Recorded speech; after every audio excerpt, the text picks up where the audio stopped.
pass, rolling to his right. They throw it, the in route to Tanner Steck, makes the catch. Steck dives for the pylon. Touchdown! Up by the Nuggets, and an attack. That'll go for a kill from Anastier. Lamar looks for a block, makes a man miss at the 5. End zone touchdown, swirls. Sets up middle. Jensen for the exclamation point kill. 30, the 20, the 15, the 10, and an 85-yard touchdown run for Landon Olsen. Ulster Telephone Company and R&J Broadcasting Incorporated is proud to present to you this broadcast on yourliveevent.com. Good evening. Welcome to Randy Vegan Field at the Central Valley School, the site for tonight's Week 8 game between the 2-5 Grafton Spoilers, the 2-5 Hillsboro-Central Valley Burros. Spoilers here as they've come on losers of 4 straight to Cavalier, Carrington, Harvey Wells County, and Langdon area, Edmore, Munich. Hillsboro-Central Valley, they've lost 3 straight as they come in here tonight after dropping to Oak, Central Cass, and Ellendale Edgeley Calm last week. It's the Burros and the Spoilers, North Dakota Class 11A football. This is your Irie Insurance pregame show. R&J Broadcasting Incorporated is hiring a full-time play-by-play sports announcer and broadcast sales representative. Duties include selling advertising time for radio, digital, video streaming, and regional cable TV. Play-by-play responsibilities include live play-by-play of local sporting events for radio, video streaming, and regional cable TV broadcasts. Wage plus talent and commission pay structure with full-time benefits package offered. For more information or to apply, email apply@rjbroadcasting.com. That's apply@rjbroadcasting.com. Central Valley Bean Cooperative in Buxton, North Dakota has adapted to the growing needs of the edible bean industry since 1982. Production of edible beans helps many growers in the Red River Valley make their farming operation more profitable. These growers are also producing a nutritious, high-protein food source, helping feed a hungry world. Central Valley Bean Cooperative in Buxton, with receiving stations in Hatton, Sharon, Larimore, Devils Lake, Wilton, Washburn, Lincoln, Peasic, East Grand Forks, Grafton, and Garski. Learn more at centralvalleybean.com or 701-847-2622. Hey growers, when working on your water management solutions, call Chad's Excavating out of Mayville. They are your water management contractor, helping you with tile drainage plans, service drainage plans, or both. Remember, water management is a lifetime investment. Call Chad 701-430-0182 to get your water problem solved. For more information, follow Chad's Excavating on Facebook. For tile drainage and service plans, call 701-430-0182. Chad's Excavating out of Mayville, helping farmers grow. Almost half of the energy used in homes goes toward heating and cooling the spaces we live in. Energy Star certified heating and cooling equipment can improve your comfort while lowering electric bills. Through its Bright Energy Solutions program, City of Hillsboro offers rebates for a wide range of energy-efficient equipment like heat pumps and central air conditioners. You can also get a rebate for having your cooling system professionally tuned up. Call the City of Hillsboro to learn more about rebates or visit brightenergysolutions.com. This is your Irie Insurance pregame show on yourliveevent.com. Thanks for joining us tonight for the Hillsboro-Central Valley Burros and the Grafton Spoilers. It is senior night for Hillsboro-Central Valley, and to talk more about the game, let's go down to the field. Part of our Dakota Heritage Bank pregame interviews, head coach Pastor Joe Johnson for Hillsboro-Central Valley. Pastor Joe, thanks for being a coach. It's National Coaches Day, so thank you for taking this on and being with these young men. Coaches impact these young people more in a year than most people do in a lifetime. So these are, again, Friday Night Lights, and it's special, and it's a great opportunity, and I guess it's also Parents' Night tonight, right? Yeah. Thank you for raising attention to that, because I didn't know it was National Coaches Day or night, but thank you. And I want to lift up the good coaches that I have around me, because half of these guys don't even get paid. They're doing it out of the goodness of their heart because they love the game of football, but even more important, that they care about kids and want to make a positive impact. And I believe that that's happening. We're proud of these kids and proud of the coaches that I have around me. Also Parents Night, and that's a big part of what we do when we're working with kids, whether that's through the church or through the school or through extracurricular activities, is partnering with those parents. And coaches and parents and teachers all want the same thing for kids, and that's what's best for the kid, and to learn and grow and to have good experiences. And so Parent Night, they've been in this journey with these kids for a long time, and kind of a fun way to be able to honor parents and honor those seniors. And obviously the young men want to go out and perform well, play well, and maybe get some of the confidence back. I'm not saying it's gone, but certainly it becomes tough on all of us to stay confident sometimes when we got some things that maybe aren't going how we want them to go. Yeah, one of the things that we've talked about this week is resilience, and how do we respond after we've had a couple of tough weeks, after a couple of losses. We try to learn from those things and move forward. And just like we were saying, of trying to be a positive impact on these young men's lives, that's a lesson in life of there's going to be stretches where things don't go well, and how are we going to respond to that. We've had a good week of practice, and as you know, every week our seniors pick a value that we're going to focus on, and the value that they focused on this week is finish strong and win, with an emphasis on winning. And winning isn't at all cost, but this is high school football. It's varsity football, and it matters. And we're playing to win. Based on what you've told me about, resilient this week and a good week of practice, what has made this a good week of practice and preparation for tonight's game against Grafton? One of the things that we've talked about all week is Final 15, and this came from a motivational speaker that I'd heard years ago that I put in my pocket and have kept all these years, and that is if somebody's working an 8 to 5, 9 to 5 job, how are you spending those last 15 minutes of the day from 4:45 to 5 o'clock?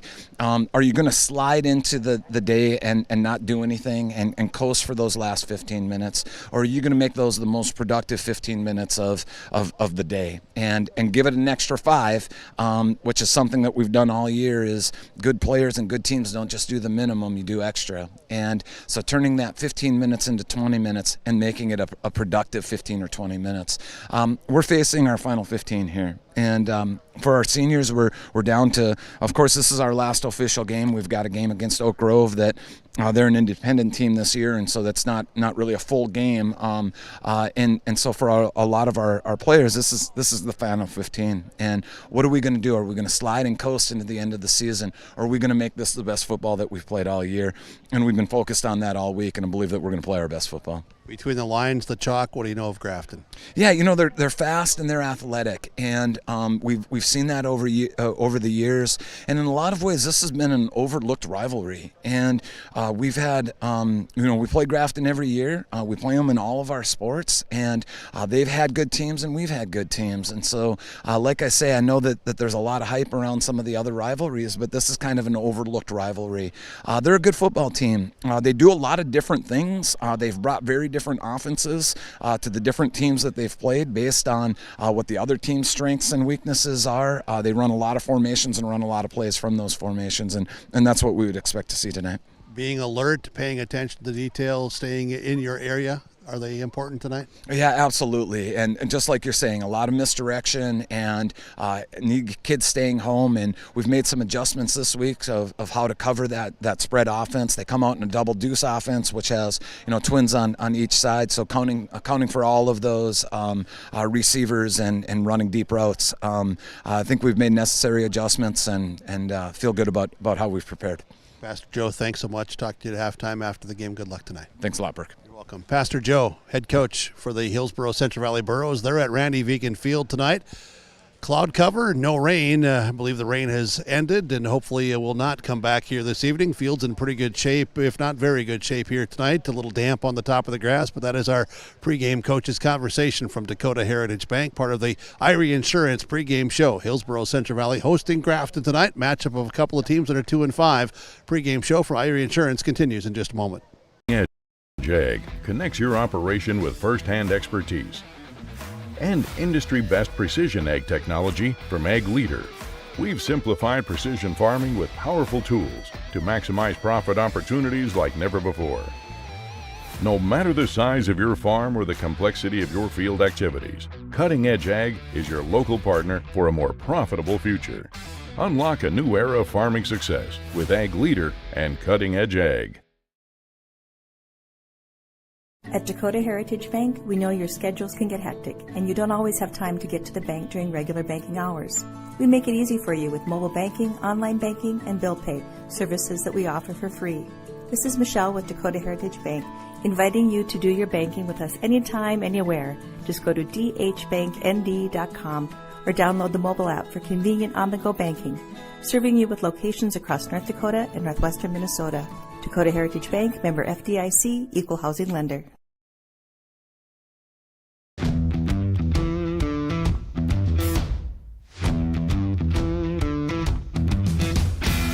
My coworkers here at Degelman are super supportive. We all get along. Makes for a really easy work day, easy work week. From day one, I felt like it's been a big family here at Degelman. Our culture at Degelman is really second to none. It's truly a family atmosphere. It feels really great to be a part of a team that is building some of the toughest equipment in the farm industry.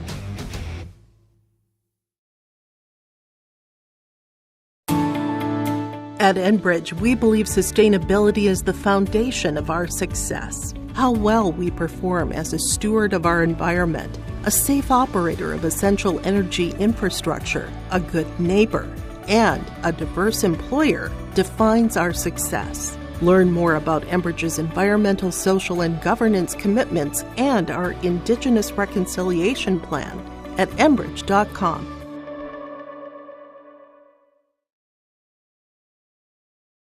Don't be fooled by that beat-up old cap.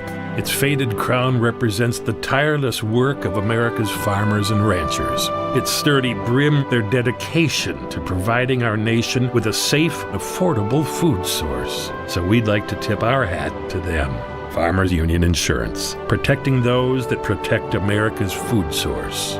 Contact Ryan Opdahl, your local Farmers Union insurance agent, at 701-436-5777 or use the QR code to connect with the agency. This is your IRE Insurance pregame show, IREINS.com, the website for your insurance needs. Talk with your local agents at IRE Insurance. Hillsboro-Central Valley hosts Grafton. Back down to the field. More of our pregame coaches' comments. Yeah, Dakota Heritage Bank pregame coaches conversation. Coach Mahonen for the Grafton Spoilers. Welcome. Thanks for your time. Good to see you again. Overall, things are pretty good field condition here, and I think we're going to have a nice night. Oh, yeah. No, I mean, I said it to the refs before, too. I mean, I think Central Valley is like the best place to play football. I tucked into the trees. It's so great out here. Rain looks like it's going to stay away for a little bit, so I'm excited. How are you guys coming into this week, as far as your team, your health, all that sort of aspect in preparation? Well, we're healthy for the first time in about 3 weeks. No real major injuries, but we've been nicked up, and I think the kids feel as good now as they have all season. So they're pretty excited to get out here and kind of get back to how we were playing earlier in the year. You guys have put together some really nice football games, just not all of them through 7 games, not complete games. Yeah, I mean, we've really struggled when it comes to controlling the ball. I think when our offense has been able to put some points up on the board, but we've had to play a lot of defense in a lot of games with the offense that we've ran, and so controlling the ball today hopefully can make things better. Well, and everybody knows about your skilled players and the athletes they are. It's the men up front that are starting to come together and starting to gel and have gained experience, and I think are performing at a higher level each week, aren't they? Absolutely, yeah. I mean, our offensive line in particular, we've had to fill a lot of spots there the last couple of years, and we have a freshman playing guard, and he's really come around as a varsity player, a lot more confidence. And Lewis, who's our other left guard, I mean, he's the real anchor of that. He's really took it upon himself to bring the rest of the guys with him. So I'm really excited with what we've seen the last couple of weeks up front. Just see if we can turn that into points tonight. You're known, as people watch tape, that you're going to change it up however much you need to based on what you see of strengths and weaknesses of the opponent you see. What should we anticipate seeing from you guys tonight? Well, I think offensively we're going to try to spread the ball out. I think we have a lot of success with that against most teams that we play regardless of opponent. The wind doesn't seem to be much of a factor here down at at field level, so that is even more encouraging for us. But I think you're going to see us run the ball a little bit more than we have too. I mean, we've been working on that the last couple of weeks. We've been running a lot more efficiently. Maybe not a lot of carries, but at least being efficient with the ball when we're running it, large chunk plays, things like that. Defensively, is you want to get that unit off the field sooner and give your offense more snaps. But defensively, what do you need to do to get off the field tonight? Well, we have to limit on first and second down. It's got to be less than 2 yards a carry, on those early downs, because we've gotten into way too many third and shorts, third and fives, where pass run is an option, jumping off sides can get a first down. I mean, trying to put us in a spot where we have a little bit more leeway in terms of what we can do defensively, and also if we make a mistake, we can still make a play and get a stop. Coach, thank you so much. I appreciate it. We'll check in with you at halftime, hopefully after the game as well. Good luck tonight. Thank you very much. You're welcome. Coach Mahonen for the Grafton Spoilers on our Dakota Heritage Bank, dhbanknd.com pregame coaches conversation. Irie Insurance pregame show. Irie Insurance, visit with them for the insurance that you need. Irie Insurance here with the pregame show tonight from Randy Vegan Field, Hillsboro-Central Valley, hosting Grafton. Each team 2-5. More to come on the Irie Insurance pregame show in just a moment. A better banking experience with First State Bank. Locations in Grand Forks, Thompson, Buxton, Mayville, and Portland. First State Bank is here for you. Locally owned for over 120 years, we know you and the area. Banking for today with savings, checking, and loan services for business, personal, or agriculture. And helping to guide you to tomorrow with wealth management and insurance services. Today, tomorrow, together. First State Bank. Stop into our locations in Grand Forks, Thompson, Buxton, Mayville, and Portland, or visit online firststatebanks.com. Let's get real. Get ready for a place that's big enough to grow and small enough to care. The University of Minnesota Crookston offers more than 35 majors, minors, and certificates. Earn a University of Minnesota degree, where you can make a difference in a close-knit community. Faculty become friends, and friends feel like family. You don't need a big city, just big dreams. The University of Minnesota Crookston. Real, hands-on, and will get you ready for anything. Great Plains Fireworks and Sports Collectibles, Hillsboro. Fireworks and sports stuff in the same store? That's right. Great Plains Fireworks and Sports Collectibles, Hillsboro. Come in and browse the sports cards and memorabilia and fireworks at the same time. Unopened packs and boxes of sports cards, plus pre-owned cards as well. Jersey, swatch, autograph cards, lots of Twins, Vikings, Wolves, Wild, Lynx, and North Stars memorabilia, bobbleheads, caps, and more. Call anytime, 701-436-6140. Great Plains Fireworks and Sports Collectibles, Hillsboro. Halstead Telephone Company delivers fast broadband internet, telephone, and cable TV to residents in this region, including Halstead, Shelley, Neillsville, Climax, Fisher, Bigland, Gentilly in Minnesota, and Hillsboro, Caledonia, Gardner, and Argosville, North Dakota. Serving the area residents since 1904, Halstead Telephone continues to create a bright future for this region using 100% fiber optic technology. Service plans offer flexibility and choices, and there's local support personnel ready to help. Contact Halstead Telephone Company today. This is your Irie Insurance pregame show, IrieINS.com, the website for all your insurance needs. Visit with your local agents at Irie Insurance. It's senior night for the Hillsboro-Central Valley Burros as they host the Grafton Spoilers, a pair of 2-5 teams on the season. The Burros out of Region 1, the Spoilers out of Region 2, but familiar opponents in that the programs have faced each other over the last number of years, and of course familiar throughout all the other sports that they play and face each other in as well. So looking forward to a good matchup here tonight. I'm Jake Berkmeyer with your play-by-play call. Thanks to my broadcast partner Jim Berkmeyer down the sideline. Executive producer Mark Forseth has brought the Tiger. He's here tonight ready to get things going between the Burros and the Spoilers. And here, the Irie Insurance pregame show. As we get set in this one, we'll have parents being announced for Hillsboro-Central Valley as they complete their warm-ups, and the Spoilers on the other side of the field working on their warm-ups as well, too. As Jim, we look out at here, and two teams that season wins-losses record hasn't gone the way you always hope it does, but two teams here that look to continue to fight here late in the season. Well, those two are exactly two of maybe many similarities. Certainly there are some difference. I think another similarity between the two teams, when you're at 2-5, maybe sometimes to be expected, or you would assume, but I think both teams would agree with me that there have been nights they just haven't played to their full potential or their full capabilities. But then at times throughout the season, whether it's a full game or plays here and there, they've played and performed at a very, very high level. So they've got some things to build upon, and they've been working at building upon them throughout the season. So I guess consistency. I think consistency tonight, and which team avoids major mistakes, errors, that sort of stuff that happens on the football field, as the other team obviously is trying to do things to also win. I think this is going to be a really fun football game tonight. And you talk about all of that, and you talk about the executive producer there and the Tiger. I also heard from Lee Elfson at Furniture Mart that Taylor Swift might be here tonight. Yeah, she's going to shake it off. That's what I heard. That's wow. Play. Yeah. So here, we get ready for this one. You talked about some of the similarities. I think you look at differences in this one. I think a big one you look at is how the teams try and get it done on the offensive end.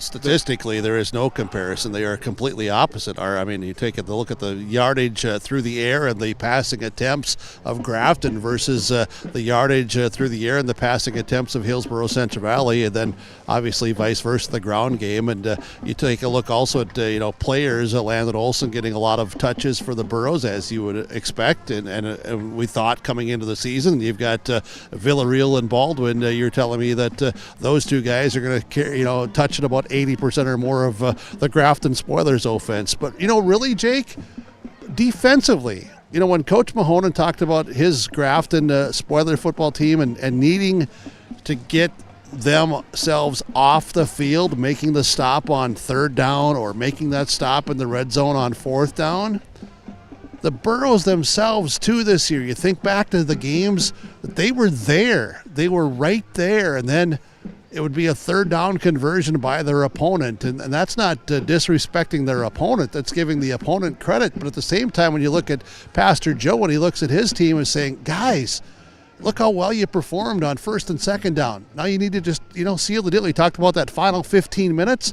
Well, it's just like that on that third down. You got to get the deal done, right? Get it done. We'll see who gets it done here tonight. This is the IRE Insurance pregame show with Hillsboro-Central Valley and Grafton coming up on yourliveevent.com. The Hillsboro-Central Valley Booster Club is made up of parents, fans, and community members who work together to build team and community spirit. The Hillsboro-Central Valley Booster Club supports Hillsboro and Central Valley students in their school activities and encourages all students to be involved in the activities at your school. The Hillsboro-Central Valley Booster Club takes great pride in uniting the communities to support the boroughs, encouraging everyone to promote school spirit, sportsmanship, and to support the Hillsboro-Central Valley students. It's the Hillsboro-Central Valley Booster Club. Senior night for Hillsboro-Central Valley as the senior athletes and their parents are announced. Cody Rage being announced right now. Now Kyle Halfley. His favorite football memory is beating Thompson. And one thing he has learned from playing football is if you're going to fall down, don't fall down, but if you do, get back up. Number 11, Dylan Mitchell, son of Terry and Lori Mitchell. Dylan's favorite football memory is talking to teammates about funny moments throughout the year. The bus ride back from Thompson last year, and most importantly, being able to be on the field with Gavin. One thing he has learned from playing football is don't take things for granted, stay in the moment and enjoy it. Don't let the little things get away from you. Number 17, Bowden Allen, son of Travis Allen and Melissa Allen. Bowden's favorite football memory is the locker room before games, and one thing Bowden has learned is you get out as much as you put into it. Number 19, Christian Brist, son of Nicole and Tyrell Lee.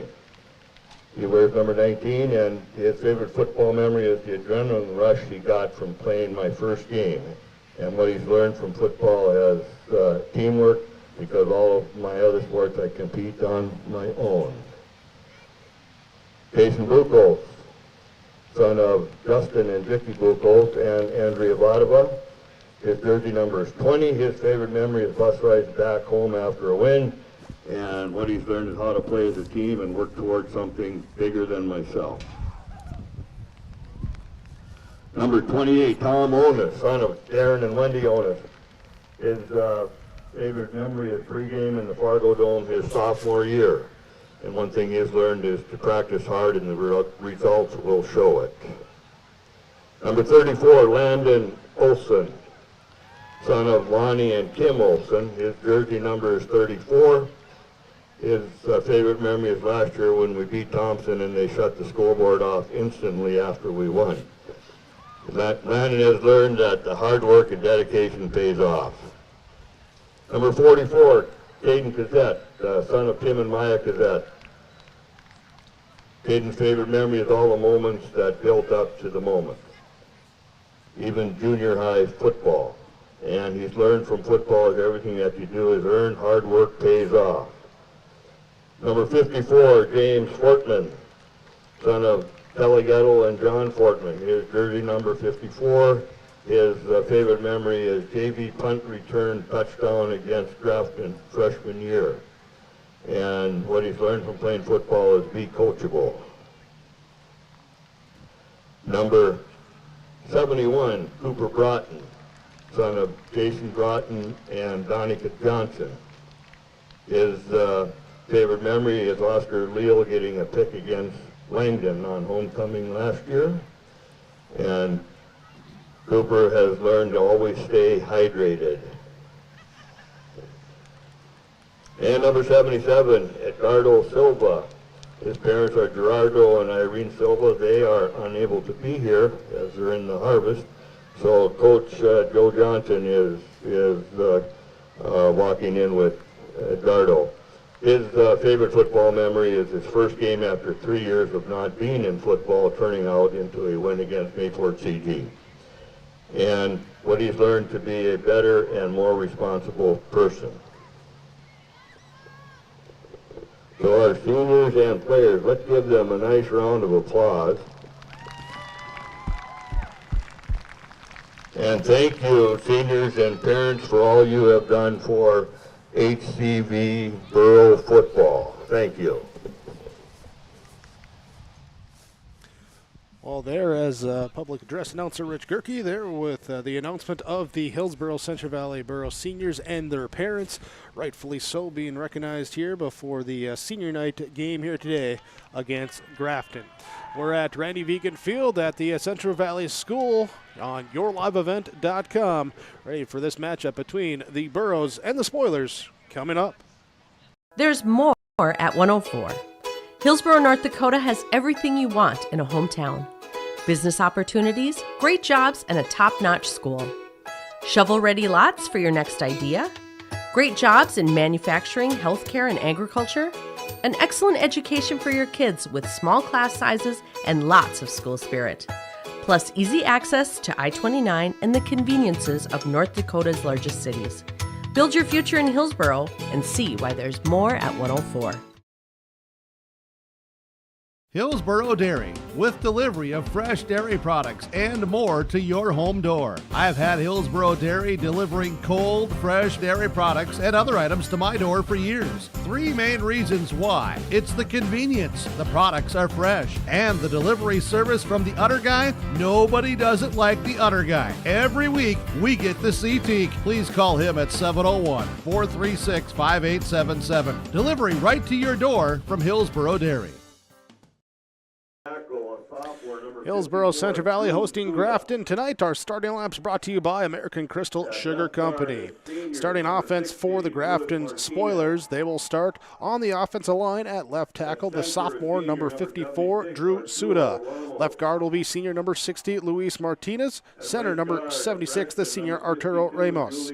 The right guard will be the freshman number 52, Julian Thomas.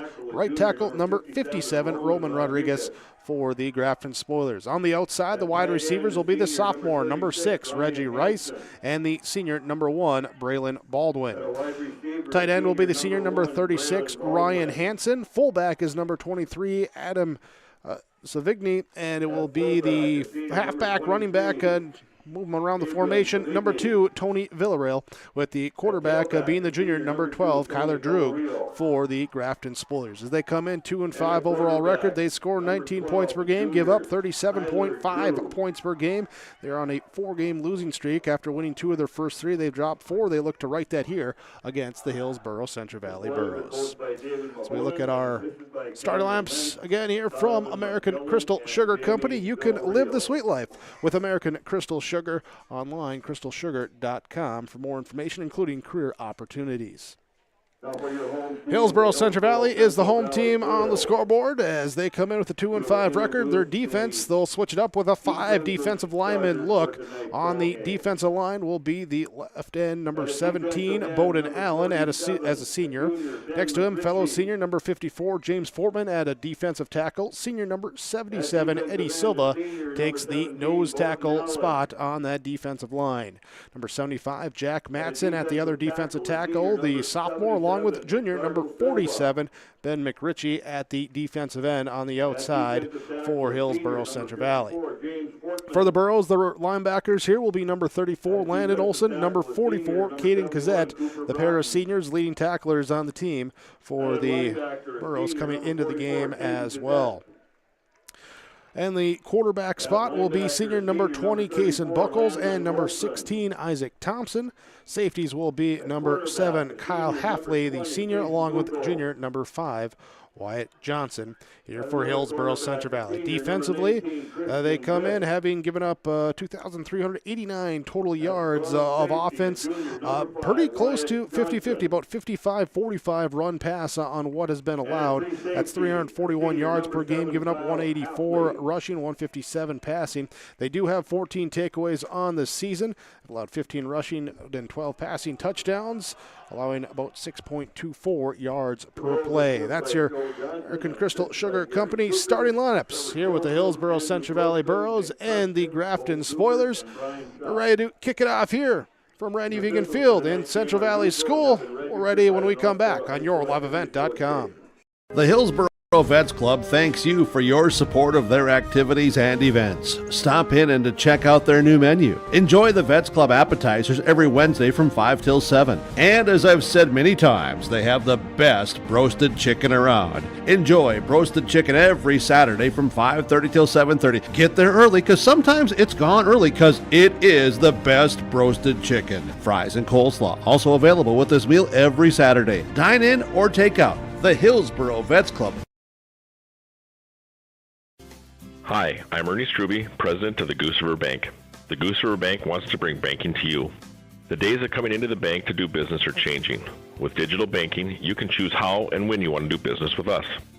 We will still be here when you need us, but sometimes it's more useful to bank from the seat of your tractor, the kitchen counter, or even while you're on the go.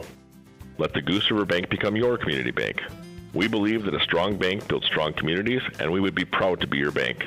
Member FDIC, Equal Housing Lender. Mother Nature can strike at any time, and Irie Insurance is here to help. Experience the difference with Irie. Get the insurance protection you want with the customer service you deserve. Home insurance, auto insurance, crop insurance, commercial insurance, benefits insurance. We have you covered from head to toe, underground to sky. Go to IrieInsurance.com to get a free quote.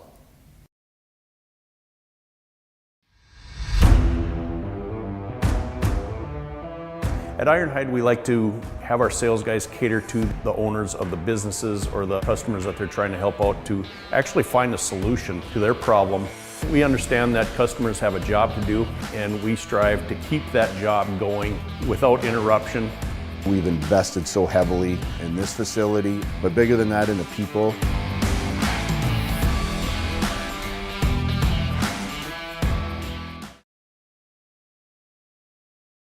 Don't just watch today's game, immerse yourself in it with new furniture from Lee at the Furniture Mart in Fargo. Get the ultimate fusion of styles with unmatched comfort, all at the best prices. We are now offering up to 5 years no-interest financing. So you can now get the furniture you want at the best prices with low monthly no-interest payments. The next time you need furniture, come see Lee at the Furniture Mart in Fargo. Make sure to ask for Lee for your live event discount.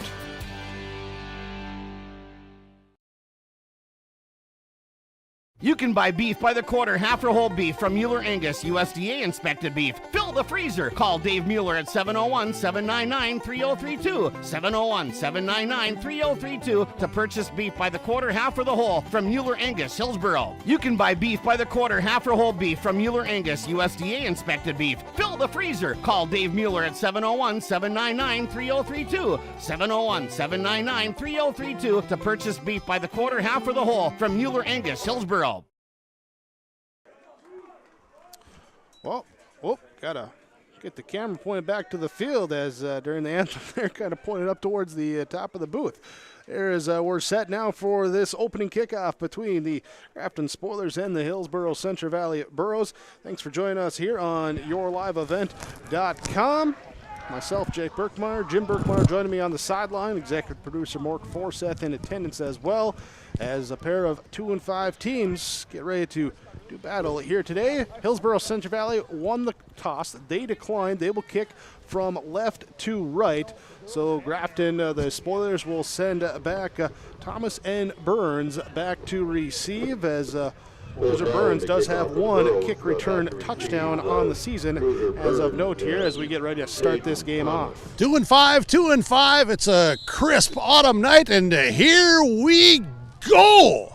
Here's the Bowden Allen kick is off, and it will be received back here by the Spoilers, and then they a little stumble as they try and field it back bumped here at into each other. Yep.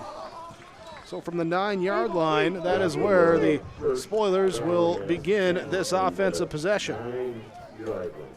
Yeah, Cruiser Burns and Shaden Thomas bumping into each other there, as both right there to secure the catch, and a little bit too anxious, and contact and falling down. So, of course, high school ball, that's where you're down. So the Spoilers will be coming out from the right hash mark. They're in the far corner of the field right there up against that pole, so try and zoom in there as we can. They'll send a receiver out wide to the right, wide to the left, as the junior quarterback Kyler Droog gets set to bring him to the offense. We got to get the football switched out, so the Spoiler football getting in. Well, I'm going to tell you, Big Jake, my guy over here, Parker, he had the ball in and out. He was doing his job. Hey, it's going to be a wild ride. Here's the Spoilers take the snap, looking back to pass here down the right side, and they will be incomplete. Here down the far right sideline, looking for Baldwin.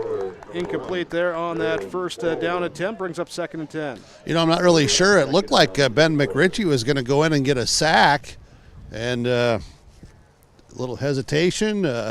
Maybe he thought the quarterback was going to get rid of it, didn't want to have a late hit, so pulled up on it. But there was some pressure coming from the edge from McRitchie at the right end.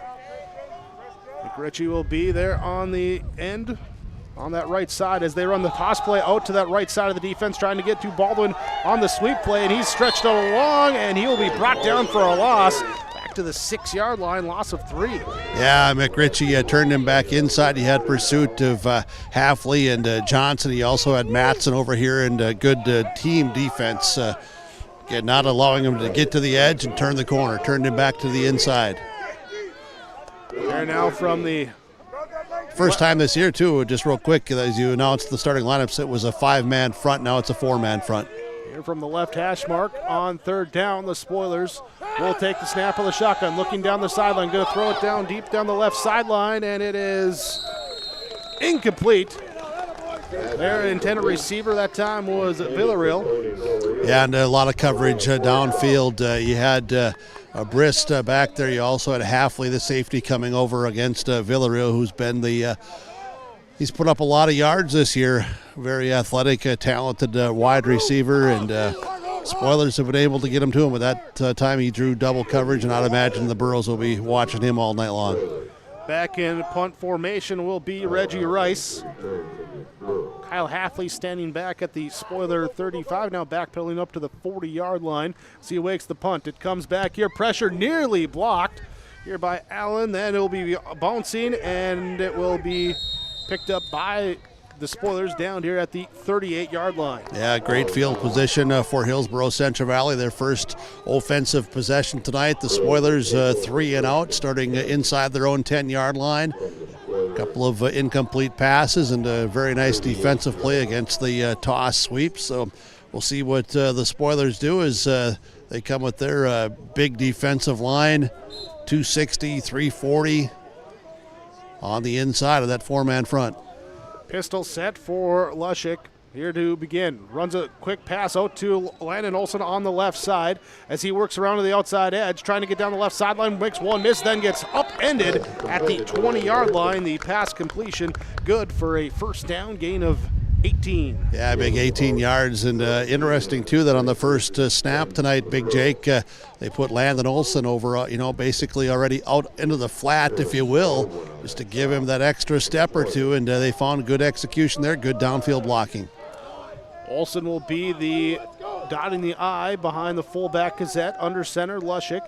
Calls out the snaps and looks to run the option pitch out to Olson on the right side as he works his way just inside the hash. He's brought down there on that edge by Savigny. Yep. And it'll be a gain here down to the 18, gain of 2. Yep, gain of 2. Sorry about that, but yeah, it was Savigny, and really he did a nice job of avoiding that block attempt coming at him. Just a couple minutes into this game tonight, the Burros inside the red zone. Here will be I formation again. Lushik under center. 2 receivers to the left side in Brist and Thompson. They're going to fullback give. And that will be Caden Kazette. Takes it forward into a pile. Minimal gain on the play. Yeah, Nate Tapia, right? 260-pound defensive tackle. Yeah, Tapia there with the stop on that one as the junior. He's wearing the white helmet there. As everyone else wearing the maroon helmet for him, for his team. He's a big, strong young man anchoring that defensive front. Receiver right is Kason Buckles. Receiver left is Kyle Halfley. Here's split backs. They're going to fake right, give left here to Landon Olson. As he works on the left side, trying to follow the blocks of his left tackle, Jack Matson. Cooper Broughton at the left guard. Usuda brings him down after 2-yard gain, brings up a 4th and 6. Yeah, these are these 4th and medium range that Coach Mahonen talked about for the Spoiler defense throughout the season. They've not been able to get off the field. Well, this is what they're trying to do here. The Burros got that big first play, trying to execute here and keep this thing moving towards the goal line. In the shotgun set, running backs each way. Going here to the right side. Pass is completed down here to the 10-yard line. Caught by Johnson. Johnson picks up the catch, and they do move the sticks for the first down. Oh, yeah, easy first down right inside the 10, almost to the 9-yard line. It was Wyatt Johnson on the reception. Rylan Ray defensive coverage. He got there, but it was just that split second. Leshik threw a nice ball. Good hands, good body control there by Johnson to secure the catch, as well as Ray came up to lay the tackle on him at the 9, 1st and goal.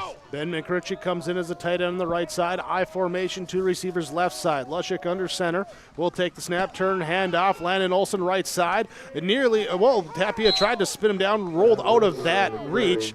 Got his way up to the 5 with the extra effort, the dive ahead here to pick up that 4-yard 2nd and goal. Savigny finished him up at the 6. From the right hash mark. And the offensive line for Hillsboro-Central Valley, Jack Matson, Cooper Broughton, Riley Richter, Eddie Silva, James Fortman, left tackle to right tackle. Now coming in, Bowden Allen will come in, Isaac Thompson will come in. Also have Kyle Halfley bringing in the play as a trio of substitutions for the Burros. Spoilers have Hansen and Suda at their defensive ends. Halfley will be a wingback right side, Kazette wingback left side, pistol set, Allen split out wide on the left side. Right side is Thompson. Run the pitch play. Lushik gives it up to Landon Olson. Stutter steps, he tries to find room, then breaks back to the outside edge. Trying to get around the corner, and he's brought down short of the goal line, a couple yards short as he picks up about a yard. There's he was hit in the backfield, stalled out, found a way to get to the outside, but not much room. Yeah, Delgado on the tackle, but it was Savigny who had come up the middle and really read the play well and was trying to bring Olson down, but Olson kept the legs moving and turning and able to just pull his way out of that. So good effort, extra effort again by Landon Olson. 3rd and goal for Hillsboro-Central Valley. 6:50 to go in this first quarter. Burros have not scored in the first quarter this year. Could this be the opportunity? High formation, Lushik under center. He'll turn. He'll little bump into Olsen as he gives it off to him, and he is short of the goal line, down to the 1. Yeah, his body came down first at the 1, then he bounced off the ground into the end zone, but he was down at the 1, so it's 4th and goal from the 1. Very, very close. Extra fullback coming in as Ben Thompson runs into the game, replaces Halfley. Here, so look for that 2 fullback set as they come up to the line of scrimmage. Receiver right side will be Isaac Thompson. Lushik under center. He will turn. He'll give Landon Olsen and into the end zone. Touchdown. Yeah, the boys up front moved some bodies around that time. As you pointed out before that snap, it's the first touchdown of the season in the first quarter for Hillsboro-Central Valley. A 1-yard plunge for Landon Olsen. His 11th touchdown of the year rushing. And Hillsboro-Central Valley now looking to add on the extra point. Whereas it will be Caden Kazette to snap, Archer Kritzberger to hold, Bolden Allen to kick here for the PAT attempt. Allen getting lined up. Here's the snap, comes back, the hold, the kick is up, the kick is straight through, good. The PAT is successful, and Hillsboro-Central Valley leads on your Golden Harvest. Tim Kazette, Seed Sale scoreboard, 7-0, first quarter on yourliveevent.com. Without a crowd, it's just a scrimmage. A performance without an audience is just a rehearsal.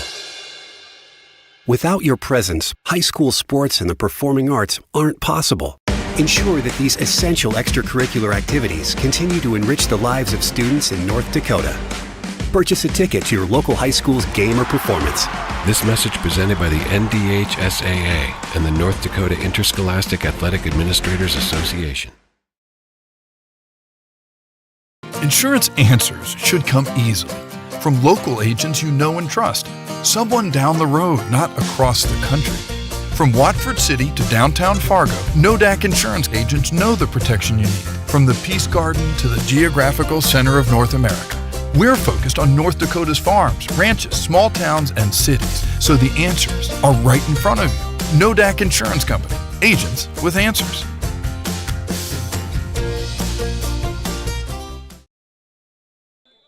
Hillsboro-Central Valley scoring first with the touchdown run from Landon Olsen as they kick it off now to the Spoilers.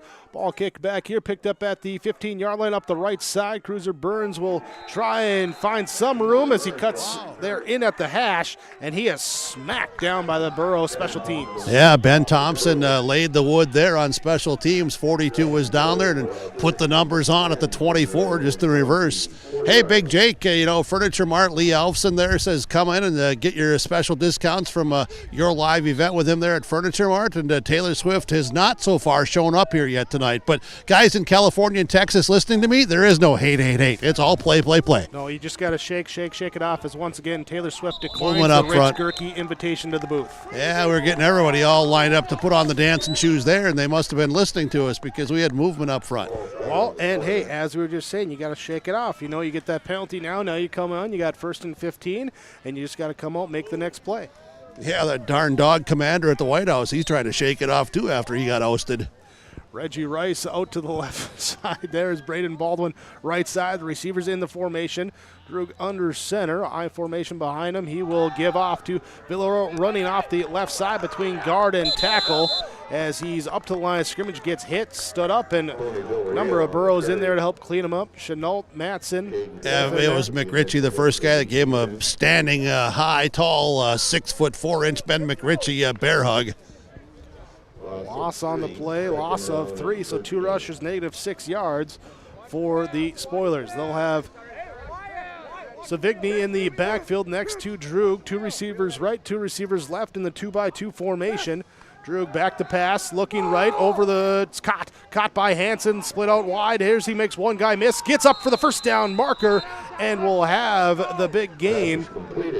Yeah, he's all the way to the 35-yard line. He made a nice route there, a good catch, and then some good footwork avoiding the first would-be tackler to get that extra 5-6 yards and the first down. Hansen with the 15-yard gain, first down of the game. for the Spoilers. They're quickly up to the line of scrimmage. 2 receivers left, 2 receivers right. Droog in the shotgun set, running back to his left side, facing that wide side of the field. They'll be back. Give it to him on a draw play as Savigny bounces off a couple would-be tacklers, and he picks up a 10-yard gain and very close to another Spoiler first down. Yeah, and he was close to, had he been able to get his balance back. There was some guys that, just said, okay, he's going to go down. All of a sudden, no, he did not go down. He's got that extra 5 yards or so, and there was some really nice downfield blocking there, too, by Drew Suda. Say the knee was down here at the 44, so 2nd and 1 in still in Spoiler territory, trying to cross over. They'll fake the give, first man now here to Baldwin as the second man through, and he's hunted down and brought down back at the line of scrimmage. Yeah, it's actually Delgado who took that handoff on a little misdirection, and there was Bowden Allen with the tackle. Really not much of a gain. It's 3rd and about 2 feet. Bring up for the 1-yard gain. Tight formation, 2 backs in the backfield trying to get the Burros to jump with that 5-man front, trying to stop him here on 3rd and short. Droog will get out of from under center, reset the play call. 10 on the play clock. Takes a snap, hands off, first man through, and a hit and I don't think so. It's very, very close.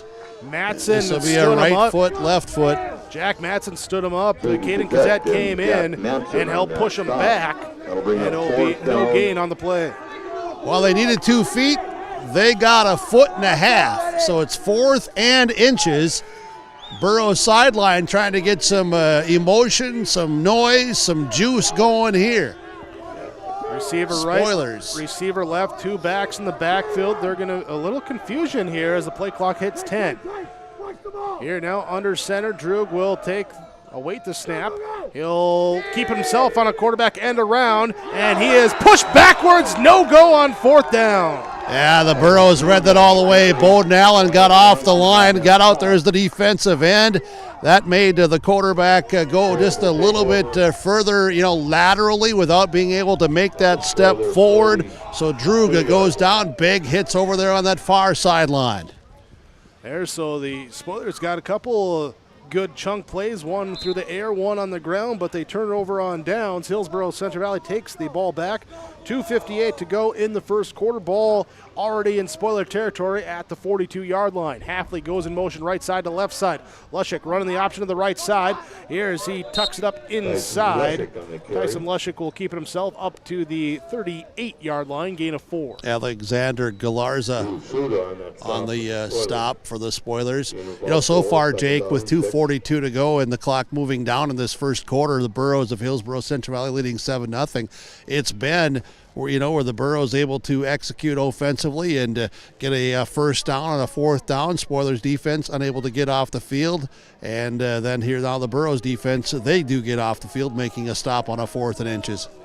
2nd down, twin receivers to the right side. Isaac Thompson, Christian Brist. They'll run the toss play left side to Landon Olsen. Makes 1 miss, makes 2 miss. Couldn't make the ankle tackle miss, but he'll rumble forward, fall ahead. First down, gain of 8. Yeah, gain of 8 yards and the first down to the 31-yard line. Delgado again in the area defensively for the Spoilers.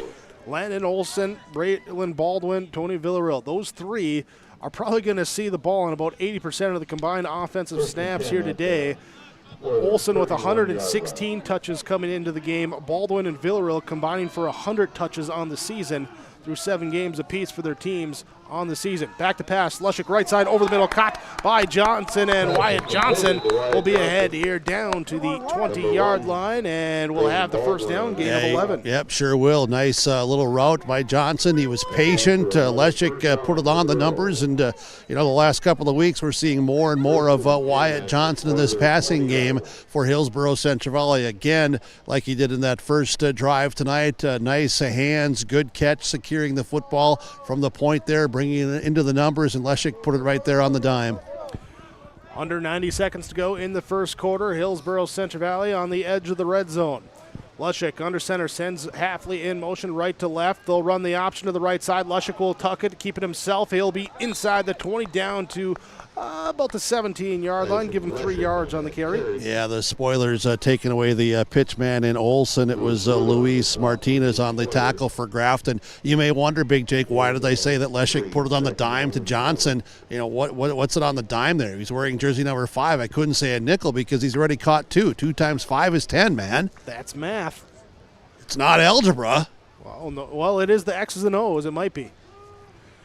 46 seconds to go in the first quarter. Kaysen Buckles splits out wide right. It'll be Kyle Halfley slot right. The 2 seniors out to the right side of the formation as Lushik under center turns hands off to the senior in the backfield, Landon Olsen. He works around the outside edge, stiff arms his way down past 1, past 2, right at the sticks. He's pushed out. And where did the foot slide out? Looks like he's going to be about a yard short after the gain of 6. Yeah, he's going to be down at the 7-yard line, a couple yards short of the first down. Caden Cassette, again, the fullback. Again, just blocks and blocks and blocks and does so much of the tough work, the dirty work. None of that stuff shows up in stat sheets if you're looking for yardage and that sort of stuff. But as he has throughout his career, just, getting a block, getting a piece of someone along is the running back Olsen to pick up an extra couple of yards. 3rd down and 2. Brist will come as a receiver on the right side. Buckles left side receiver, I formation, turn, handoff. Landon Olsen, the workhorse, takes it, powers through here, and down to the 8, first down. To the 8, picks up the first. Yep, extra yard. Savigny on the tackle for the Spoilers.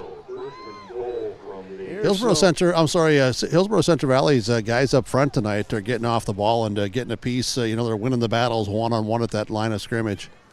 We'll see if the Burros do run another play here before the end of the quarter. 10 seconds on the game clock as they look like they're going to let it run out. I'm going to say no. So Hillsboro-Central Valley scores first. They lead 7-0. Looking for more. Here, 7-0 the score on your Golden Harvest Tim Cassette Seat Cell scoreboard as we head to quarter number 2 on yourliveevent.com.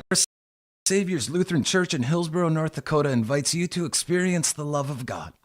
Our Savior supports all youth with academics, athletics, music, art, dance, and drama, and offer meaningful opportunities for people of all ages.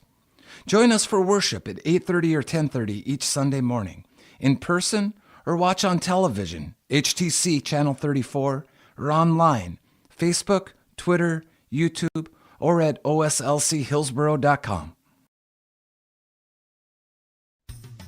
Otto Egg wants you to be prepared, no matter what Mother Nature throws your way. Otto Egg offers seed, fertilizer, and chemical options to best fit your operations. They also provide scouting to help find weeds and disease and track crop stands to help producers get a better idea what's going on with their fields. Contact Nick Otto at 701-520-0825 or Kylan Kostreski at 701-520-9875. Start of the second quarter, Hillsboro-Central Valley leading at 7-0 over the Grafton Spoilers. Burros with their first quarter score of the season. So Landon Olsen, 1-yard touchdown run. Olsen just had the run to give him 1st and goal now inside the 10 out from the 8-yard line, trying to cap off another score after a defensive stand there to 3rd and short. Stop him, 4th and short, run him back and get the ball back in spoiler territory for the Burros. I just want to point out all these beautiful trees here. You see the wind. You can see the ribbons at the top of the goal posts. You see the American flag in the north end zone here in the northwest corner. All they're whipping, but man, right down here on the field, there's just no wind. This is great at Randy Vegan Field. There we go. So Burros, I formation, Lushik hands off, Landon Olsen. Oh, big hole that time as Landon Olsen rumbles in for his 2nd touchdown run of the game. Yeah, guys up front. Again, it was Cassette, the fullback, blowing some people out. You got Jack Matson, Cooper Broughton, left tackle, left guard, respectively. Broughton got a really solid block in there, sealed his guy, pushed him back to the inside, allowing Olsen to take a step left, go in untouched. Richter, the center, Eddie Silva, James Fortman on the right side. Those 5 young men doing a good job to the first quarter plus. Bowden Allen on for the PAT kick after his first one. He's now 7 of 12 on the season. as he awaits the snap from Kazette, the hold from Kritzberger. High snap, hold gets down, kick gets up, and it goes good. Goes deep into the trees. Have to find it there amongst the tree stands. The PAT is good, 14-0. Hillsboro-Central Valley leads the Golden Harvest. Tim Kazette, Seat Sales Scoreboard. R&J Broadcasting Incorporated is hiring a full-time play-by-play sports announcer and broadcast sales representative. Duties include selling advertising time for radio, digital, video streaming, and regional cable TV. Play-by-play responsibilities include live play-by-play of local sporting events for radio, video streaming, and regional cable TV broadcasts. Wage plus talent and commission pay structure with full-time benefits package offered. For more information or to apply, email apply@rjbroadcasting.com. That's apply@rjbroadcasting.com. RDK Enterprises is searching for candidates to fill multiple positions.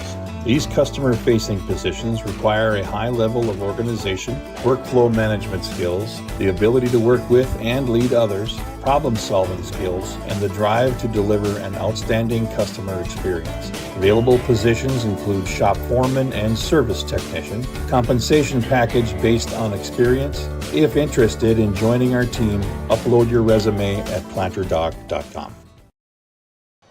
Burrow kickoff fielded by the Grafton Spoilers, and they will bring it up shy of the 30-yard line as Cruiser Burns brings it to the 29 to start this drive number 3 for Grafton. Ben Thompson, 42. Wyatt Johnson, 5 on the tackle. Special teams, Hillsboro-Central Valley. Really the Spoilers have not had very good or, even below average starting field position so far in this game on all their drives. The Burros are up 14 rip, I should say. This is their best field position so far, the 9, the 24, now the 29.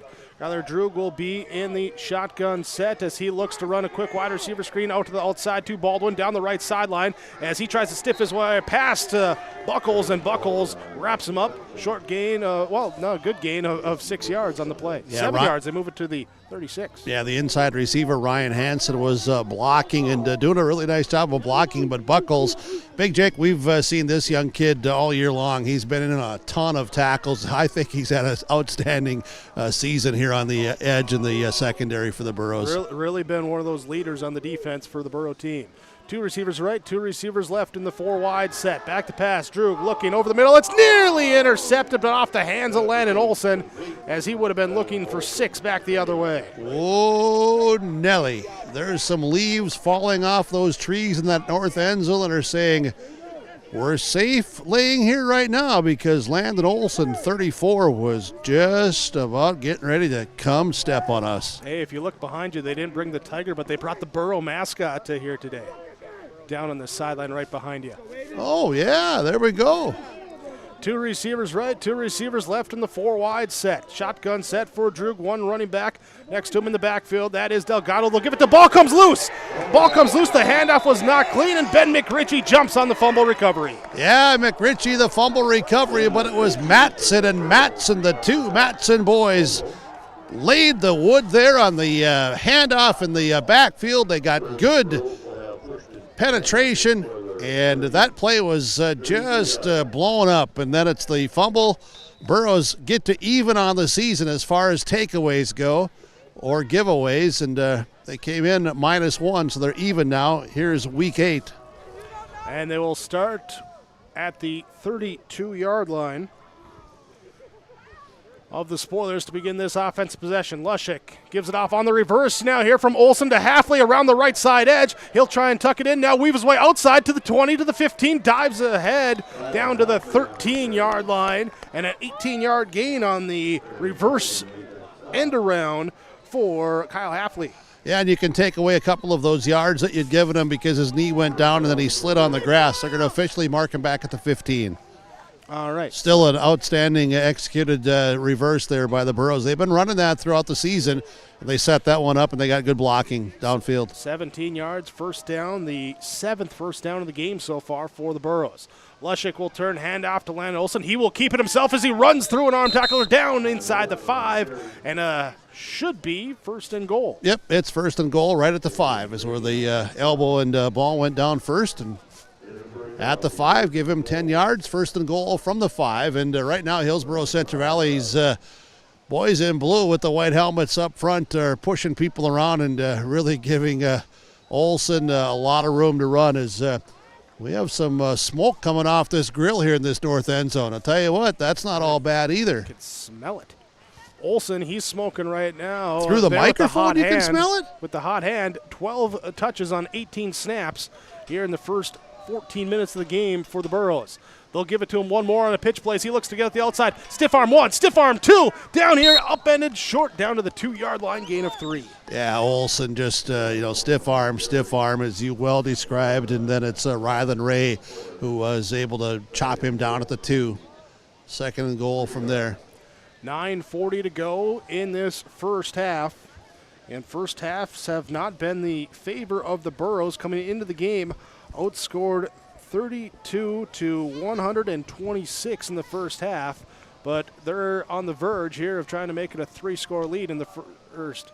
They'll give it off to Landon Olsen. He'll dive the head down, duck inside. He'll be shortcut the distance in half. Yep, in half and not even quite in half. Good interior play there as the helmet comes off as well, and the big hackle by Savigny. He'll big tackle, I should say, tackle, and all Savigny says, hey, the helmet's off, I got to go out for one play. And the Spoilers will bring in Perez there, Brendan Perez coming in. Yep, the sophomore. Yep, he'll be on the right side of the Spoiler defense there, that linebacker spot. 2 receivers right side, I backfield, 3rd and goal from the 1. Lushik under center turns, gives it off to Kazette. He looks to go off guard, tucks back inside to the A-gap, and he gets in for the touchdown. Good recognition there by Kazette, and the Burros are up to a 20-point lead here. Still 9+ minutes to go in this first half. This has been an impressive start by Hillsboro-Central Valley tonight. 9:02 to go in the first half, to be precise, as Caden Kazette gets the 1-yard touchdown run, his 3rd of the season, and the 3rd score of the first half for Hillsboro-Central Valley. Kazette really hit the hole hard. Bowden Allen on for the PAT. Kazette scored it. Now he's going to snap it back to the holder, Archer Kritzberger.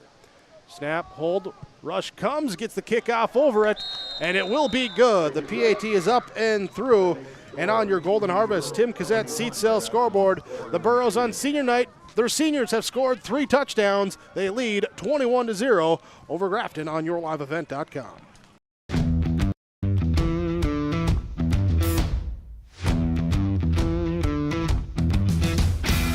Shortly now, I'm going to be transitioning into a tool engineering position.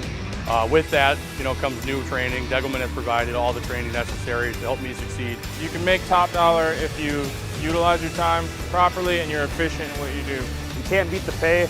It's 4 days a week, and it's awesome to have a 3-day weekend.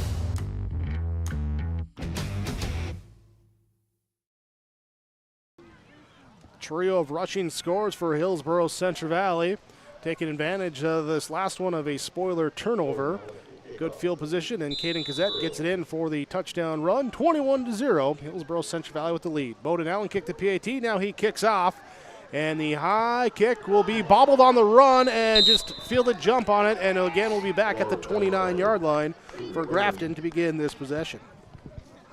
Well, the Spoilers looking to get something going. Their first half last week, I think it was 54-0 at halftime, and this has been a really quick start by Hillsboro-Central Valley tonight, 21-0 right now. And I'm not going to make this up to you, Big Jake. This is a lot of energy on this Hillsboro-Central Valley sideline that I haven't always seen throughout the season, and you can tell that they're into this one tonight. Thing is, Spoilers, they have some explosiveness too. You got to watch them here even though they're trailing. Baldwin goes in deep motion. They'll give it instead here to Savigny up the middle as he takes it across the 30 up to the 33, gain of 4. Talking about the Spoilers here at times this year. Go back to even the first game of the season. There, that victory against Thompson, they were trailing. They came back to win that one 34-20, so they have the ability to put up some points quickly. Chenault and Olsen on the tackle, the 2 linebackers. Chenault not listed as the starter tonight here on senior night, but he's been out there playing each snap defensively. Reggie Rice comes out to the near side of us, the far side of the field as a receiver. Now Baldwin's going to go, and they're going to flop the formation. So Hanson goes tight end right side, Baldwin out wide right, Rice wide left.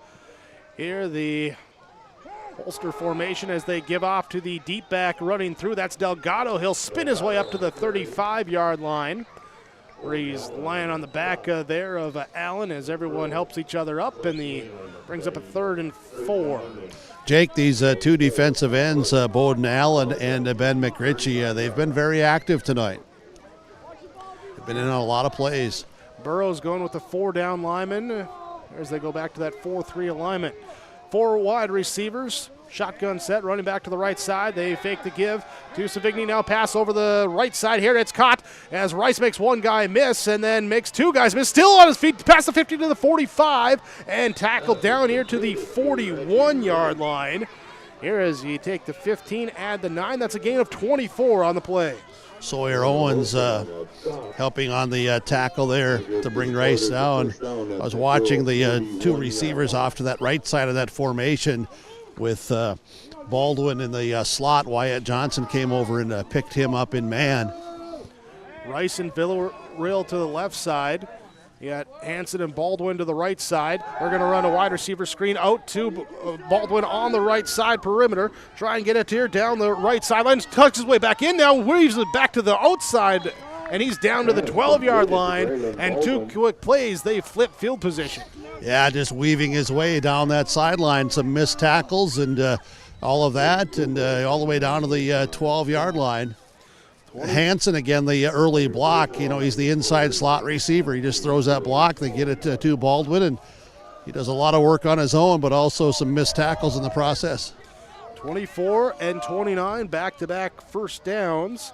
Here for the Spoilers as they'll have it on the right hash. Will go under center.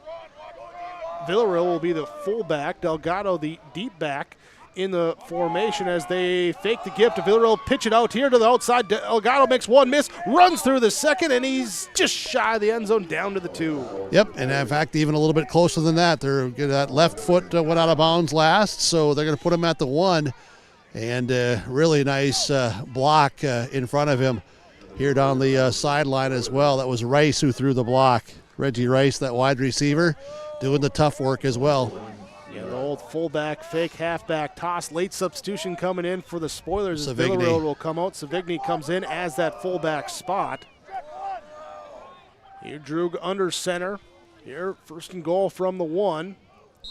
And we're going to have flag comes out. Got some movement up front. Some of the arms on the ground were flinching and moving. Full start on the Spoilers. Will mark them back now to the 6-yard line. 2nd penalty on them. 2nd procedural penalty for a total of 10 yards on the Spoilers here. 6:17 to go, 2nd quarter. Hillsboro-Central Valley leading 21-0. Spoilers, though, have it 1st and goal from the 6-yard line. There's they put Baldwin to the right side. Hansen kind of a wing back to the right side as he goes in flat motion. Out to the left, they run the pitch play, and it will be Savigny trying to get in. He'll be down here to about the 2.5, 3-yard line. Matson on the tackle. That's Jack Matson on the tackle. John Matson's now going to come in, 52. Wyatt Johnson will go out for Hillsboro-Central Valley. The ball just inside the 3-yard line, 2nd and goal from there. 5:50 to play, 2nd quarter. Erlen Baldwin will be split out wide to the left side. Reggie Rice to the right side. Tony Villarreal comes back in. He'll be at the fullback position. Here with Leroy Delgado, the deep back. Droog under center. He'll turn. He'll fake the give. He'll roll it to the right side looking for Rice. And nice catch on the right side as Rice gets in for the receiving score. His 2nd touchdown of the year. Yeah, nice catch there. Really well thrown ball by Droog. Put it right where he had to put it as the defensive back Buckles was right in that area, but it was the catch by Rice with the hands and able to hold on to it. Nice play there by the quarterback and receiver for the Spoilers to get on the scoreboard. 5.5 to play. Helps to be 6'4" when you're out there on the perimeter as Rice hauls in the touchdown catch. Now on for the PAT kick as that's Edlum there to kick this one. As it's up and it is over the crossbar. Good. PAT goes through. 21-7. Hillsboro-Central Valley leading over Grafton. Your Golden Harvest Tim Cassette seat sales scoreboard. Hi, this is Chrissy Thompson from the Hillsboro-Central Valley School District, reminding you that ethics, integrity, and respect are values important to our daily lives. In our sporting events, educational lessons, and lifetime values taught by school activities. Remember that one simple word, sportsmanship. It's how you play the game. This message is from the Hillsboro and Central Valley School Districts.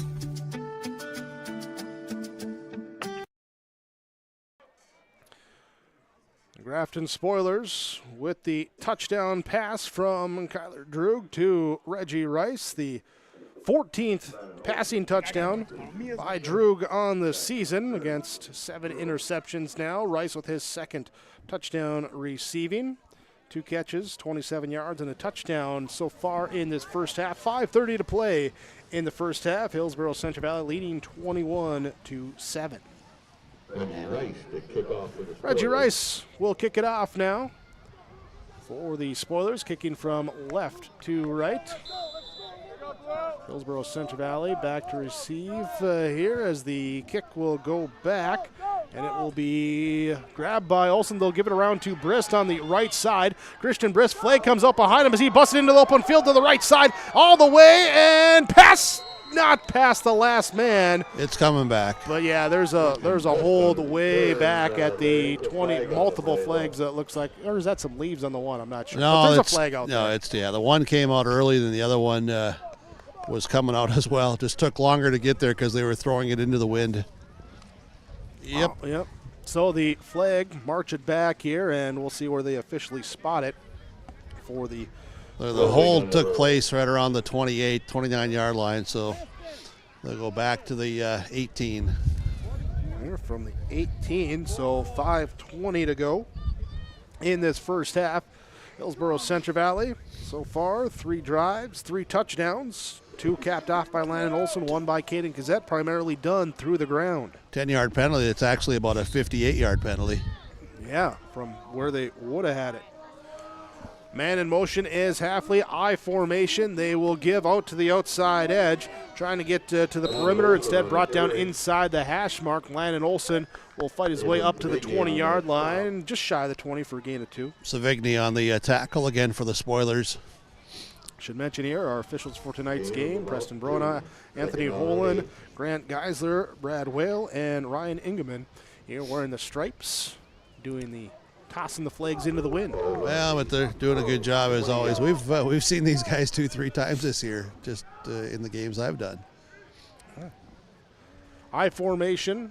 Burrows will play action. Lushik rolls out to his right, looking to dump it off for Cassette. Pass off the mark. Yeah, that one floated a little bit and just, sort of zipping that thing out there. Tried to, make the perfect touch pass and maybe a little bit of the breeze or whatever. It just didn't quite get there. And now Thompson will come out, and it'll be Buckles coming in. Lushik, first in completion, now 3 of 4 passing, 37 yards. Timeout. Timeout called, so we'll take the timeout as well. Your timeouts are brought to you by your Trail County Agents with Answers. Brad Richter in Hillsboro, Nick Preston in Mayville. With Nodak Insurance Company, Brad and Nick, they have the answers. Visit with them for your insurance needs. 4:39 to go, first half, 21-7. Hillsboro-Central Valley leads Grafton on yourliveevent.com, the Tim Cassette seat sales scoreboard. Check out the year-end discounts on trailers at Bloomfield Enterprises of Hillsboro. You can see the latest inventory online at bloomfieldtrailers.com. And you might want to think about ordering early for next spring, as well as looking at the new models of gooseneck trailers. Bloomfield Enterprises carries a full line of trailers from Big Tex and Flow. Call Larry at 218-368-7989 or Tim at 701-430-0877. Bloomfield Enterprises in Hillsboro.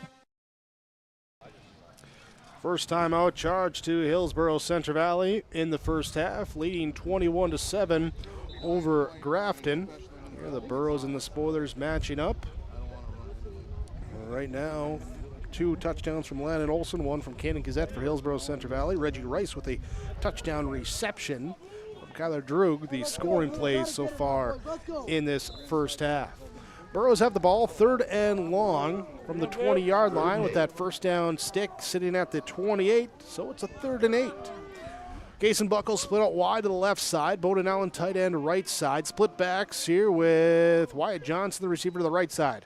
Leshik will play action, roll out. He's being pressured on the edge, tries to throw it up. It's picked off. It's picked off by the Spoilers. Savigny down the right side, spins off, and he's tackled by Matson Oda, and a late flag comes in as well. Yeah, the tackle out of bounds by a good yard or so. Leshik had a big rush on him and took a big hit as that was being released, and Savigny was eyeing it up the entire way. Well, that's a big takeaway by the Spoilers, Big Jake, because of the fact of, I guess, it was not a late hit. My bad. I just assumed there of where they were, but apparently there was some extra stuff going on. It's against Grafton, so it's back to the 21-yard line. So the penalty there for the Spoilers marks them back instead of having it there. They'll, not sure, I didn't see what the call was there, but mark them back here. So 1st and 10 from the 20-yard line. It was a block in the back. That's what it was on the return. Okay. The block in the back took place before anything else. There we go. Get it in. So the Burrows scored off for a turnover in the first on their earlier drive, seeing if the Spoilers can take advantage. Here now, as Droog in the set here, hands off to Delgado. What a move to the outside edge. Slips away left side, and he's brought down as he just did a little jump cut to the outside. He's down to the 13. Give him 8 yards on that with that jump cut. Got him a really good gain. That was a nice play there. Nice run by Delgado. So they flip over to the left hash mark now. 2nd and 2. Here, 4 minutes to go in the first half. Droog will be under center. He'll have Savigny, the fullback, Villarreal, the deep back, behind him in the I formation. Receivers each way. Tight end on the right side. They'll bring Baldwin in close tight. They'll hand off Savigny. He powers his way through, and he'll have the first down to the 9. Yep, to the 9. And the Spoilers go with some power runs there, mixing it up, giving Savigny the rock, and all of a sudden the Spoilers, they're getting off the line of scrimmage better here now than they were in the first quarter. Drew Suda, Luis Martinez, Arturo Ramos, Julian Thomas, Roman Rodriguez, the offensive line. Here for the Spoilers as they're looking to get a push. The give will be here to the second man through that going out to the right side here, and it'll be brought down behind as Villarreal can't get anything going. Landon Olson brings him back down here to the 10. Yeah, and it was Buckles, the first guy there that read the play really, really well and did not get caught up in traffic and came in and shot through there to wrap up Villarreal. And now Villarreal will go out. Baldwin will come to the right near side of the field as Savigny's back in that backfield behind your quarterback. Droog actually next to him in the shotgun set. From the right hash mark on 2nd down. The flat motion, they fake the give to the motion man Delgado. Instead, give it to the guy out of the backfield there, Savigny, and he's brought down, lost about half a yard on the play. Yeah, it was Cassette who gets the big hit tackle. You can hear the pads pop, but it was 75. Jack Matson again winning his thing up front, very quick and getting off the ball, blew that play up, and then Cassette said, okay, 75, you brought him right here, and 44, your teammate's going to finish the deal. 3rd down and goal from the 11-yard line. Clock approaching, 2 minutes left to go in the first half. 5 wide, empty set for Droog. Hanson, Savigny, and Baldwin to the right side, but we're going to have the timeout taken. So 2:01 to go in the first half. Grafton trailing by 2 scores. Have it 3rd and goal from the 11-yard line when we come back on yourliveevent.com. Here's a message from Tim Cassette, Golden Harvest Seed Sales in the Hillsboro area. When it comes to your operations needs, they want to hear from you, which is why they're committed to listening first. From farmer-focused R&D teams to their Gold Series soybeans and game-changing corn products to the insights shared through the Illuminate digital platform, everything offered is an answer to what they learned from you. For Golden Harvest corn and soybean seed, visit with Tim Cassette Seed Sales Hillsboro, 701-430-0877. Timeouts from Nodak Insurance Company, your Trail County agents with answers. Brad Richter in Hillsboro, Nick Preston in Mayville. 701-636-5285 there with the Trail County agents with answers. Brad Richter, Nick Preston with Nodak Insurance Company. This is a big swing here, Big Jake, either way. Big play upcoming. And you know, if they don't get the first down, they're going to go for it again, unless there's a turnover. No first down, it's 3rd and goal. Oh, Third yeah, and goal. okay. But they're going to have another play if they don't get into the end zone. Yeah. So it will be, again, the 5-wide set as Droog sends Baldwin in motion right side to left side into the slot. He's going to look left that way. He's going to go back over the middle. It's caught by Hansen, makes one guy miss, keeps running down the field and gets into the end zone. Hansen, extra effort, great effort. Ryan Hansen scores in from 11 yards out as he caught over the middle. Instead of just cutting up right away, he took a couple steps horizontally, found a little gap, and then squeezed in across the goal line for the reception. Yeah, he caught that thing right around the 3-yard line, and also that first step, too, horizontally. He turned his back to pivot and get some momentum, and that was a great effort. PAT is up. PAT is good off the roof of the vehicles behind the This end game zone. game has changed in 4 minutes of time, has it not? Spoilers take advantage of the turnover. They now trail 21-14 on your Golden Harvest Tim Cassette Seat Sale scoreboard. Minute 54 left, first half when we come back. Right Implement in Hillsboro. 701-636-5692 for shop and field service. Farm equipment sales, repair on all equipment, in the field, on the farm, and in the shop with Right Implement in Hillsboro. 701-636-5692. Check out Right Implement for farm equipment, repair and service of equipment and all trucks on Caledonia Avenue in Hillsboro. Right Implement, 701-636-5692. Well, as we come back for the kickoff, get ready. Jim, as you're just saying here, temperature dipping down here in October. Yeah, it sure is. A little bit of a breeze, cloudy skies, of course, damp after some rainfall through the day and the last couple of days. We have not experienced evenings like this, so we're a little bit soft. Yeah, maybe good. We had that 6 o'clock start time here as the kick is up for the Spoilers. Burrows will go back. And they will fake the give this time there on the reverse, and Briss is going to take it. He's going to try and cut back field anyway. He does not make it up to the 25, to about the 24-yard line to start the drive. Yeah, Spoilers special teams, Brennan Perez, Cruiser Burns, others didn't get caught up this time in all of that. Well, here on the game clock, 7 minutes, 15 seconds ago, it was Hillsboro-Central Valley leading 21-0. But the Spoilers with an offensive drive, taking advantage of a defensive takeaway. They get it short field, and they put up 14 unanswered. Makes it 21-14. Let's see what the defense does now here as the quick pass out to Landon Olson on the far side. Nothing there. Even a little bit of a loss. A little bit of a loss. Hansen on the tackle. All of a sudden, these Spoilers are playing with a lot more emotion than what they were through that first quarter plus. Halfley goes out. Johnson comes in. Clock running, 1:25 to play as it rolls down here late in this first half. Each team has 2 timeouts remaining. The last play similar to the first one of the game that the Burrows ran, where that Olsen got that big gain on. This time, though, the Spoilers defend it well and brings up 2nd and 12. Will be back to pass out to play Ashton Lushik, rolling out to his right side, looking over the middle, nearly intercepted again. Savigny, he's frustrated with himself as he was looking at green grass in front of him. Yeah, Savigny again read that, dropped back as the linebacker, kind of laid in the weeds there as the corner had the receiver, and Savigny on the inside. He did get the hands on it. Yeah, and he was high stepping with frustration of saying, "Oh man, just think, guys. He could have gone. Think of what I could have done on the way back with that." Be 3rd and long. Shaden Thomas comes in for Grafton. Tapia checks out here, and Big moment here for the Spoiler defense, too. If they get a stop, take a timeout, possible good field position. Burrow's going to fake the reverse. This time as Lyon Olsen keeps it. He stiff arms past one and gets it up here to the 33-yard line. Going to be about yard and a half short of the first down. Yeah, and I think the Spoilers took the quick timeout to stop the clock. 55 seconds to play. He is short of the first down. It's going to bring up fourth and I'm going to say one. Yeah, the Spoilers do take the timeout to stop the clock.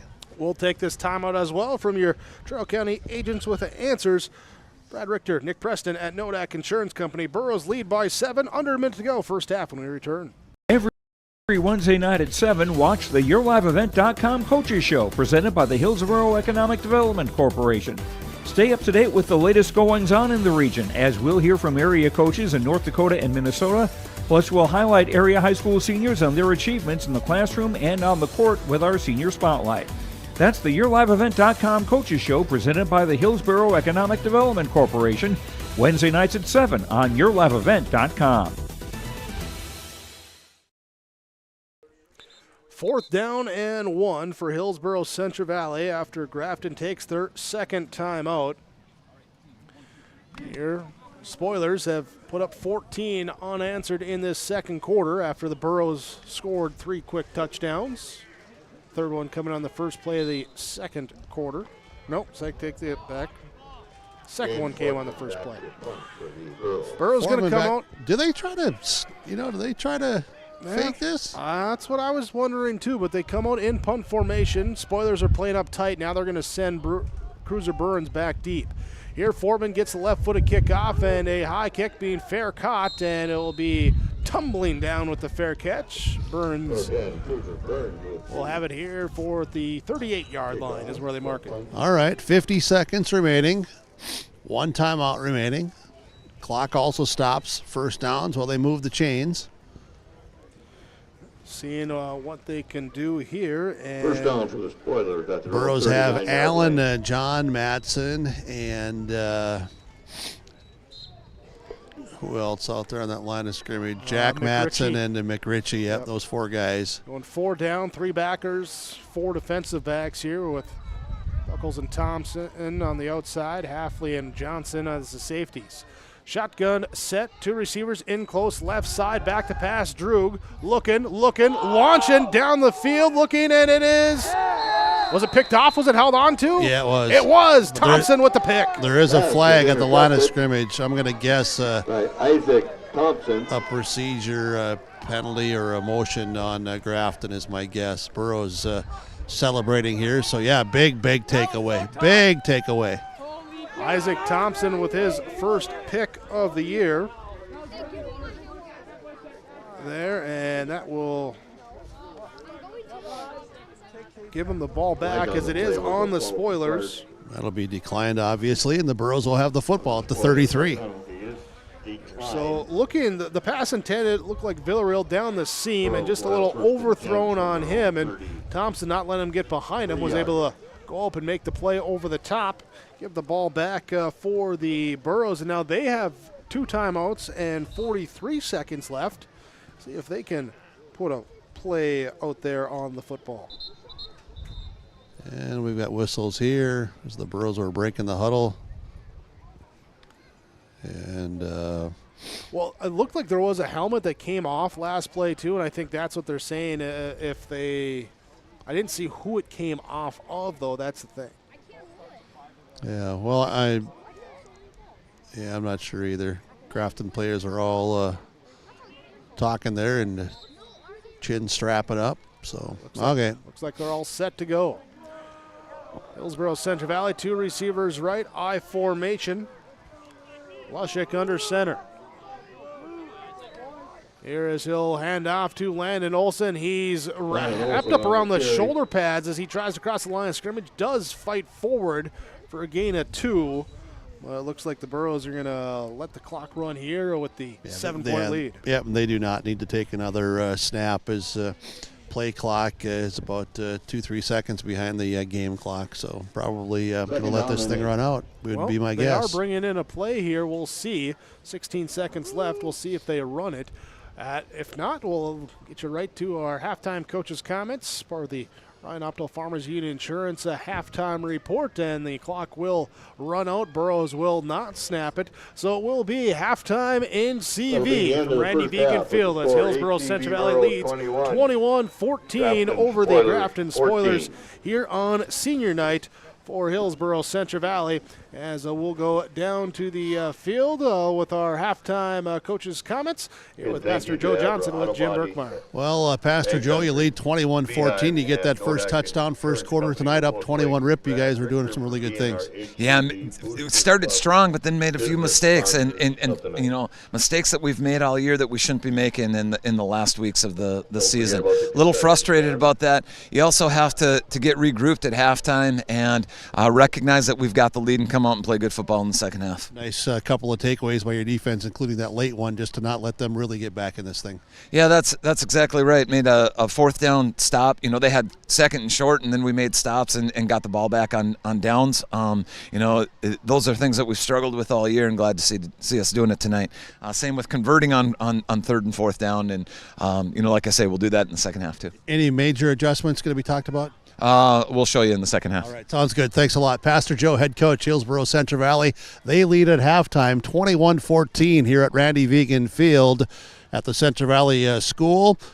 Hillsboro-Central Valley 21, Grafton 14. This is the halftime report. Ryan Opdahl, Farmers Union Insurance Agency, Hillsboro halftime report. We'll have more when we continue with yourliveevent.com. Cleaner with Gleaner and less money too. Find the savings on Gleaner combines at Ziegler Ag Equipment, Highway 9 North Ada. Now listen to this. 0.99% interest, less than 1% interest, 0.99 interest for 5 years on all new Gleaner combines, or choose 0% interest for 24 months. These Gleaner combines are getting raving reviews from the demonstrations and from those who have purchased Gleaner combines this summer. Gleaner combines from Ziegler Ag Equipment, Highway 9 North Ada. Hillsboro Drug is your full-service pharmacy. Now Hillsboro Drug is offering you the option to text for your prescription refills or have any questions answered. Maybe you've forgotten or haven't had the time to call in your prescription refills from Hillsboro Drug. Well, now you can just text 701-636-5231 anytime for your refills or get your questions answered. Text 701-636-5231 for your prescription refills from Hillsboro Drug. And remember, there's mail-out service and free delivery in Hillsboro and Halstead from Hillsboro Drug. Lee Brothers Sales, Highway 9 in Ada, invites you to order your new Chevrolet vehicles. From the Silverado, Trailblazer, and Traverse, Lee Brothers is your authorized Chevrolet dealer, providing sales and service to the area since 1975. For ordering your vehicles, talk with Mitch Smurfer J. Trust the experts who know your vehicles best and take advantage of great Chevy certified service offers today. Lee Brothers Sales, Highway 9, Ada. Call 218-784-2000. Halftime report from Ryan Opdahl Agency, Farmers Union Insurance, downtown Hillsboro.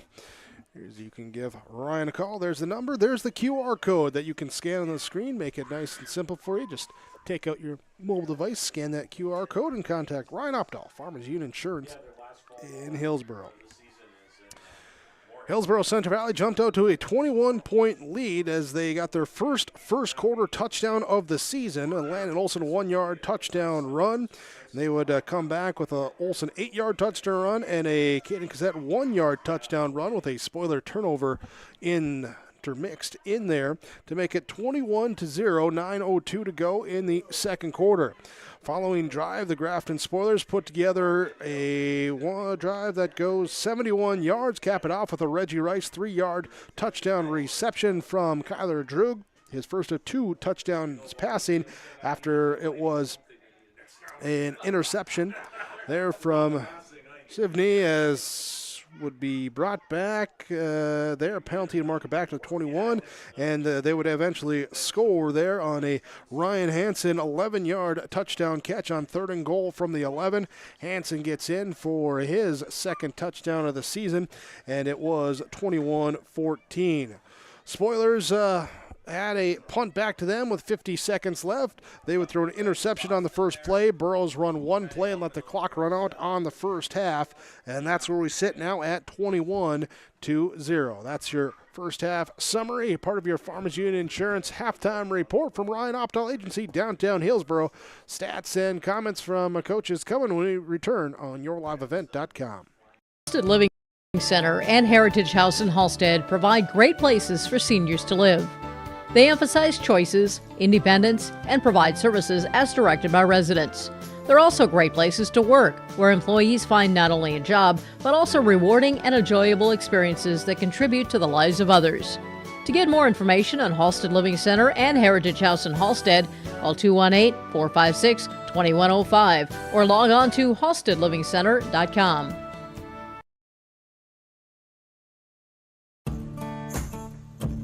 Treat yourself to a great career at American Crystal Sugar Company. Team up with quality people making quality products. Full-time and year-round in a stable business. With great pay and benefits including time off available from day one, American Crystal Sugar Company invests in you to promote your continued growth and career advancement. Grow your career doing your best work within the world's best beet sugar company. Apply online today at AmericanCrystalCareers.com.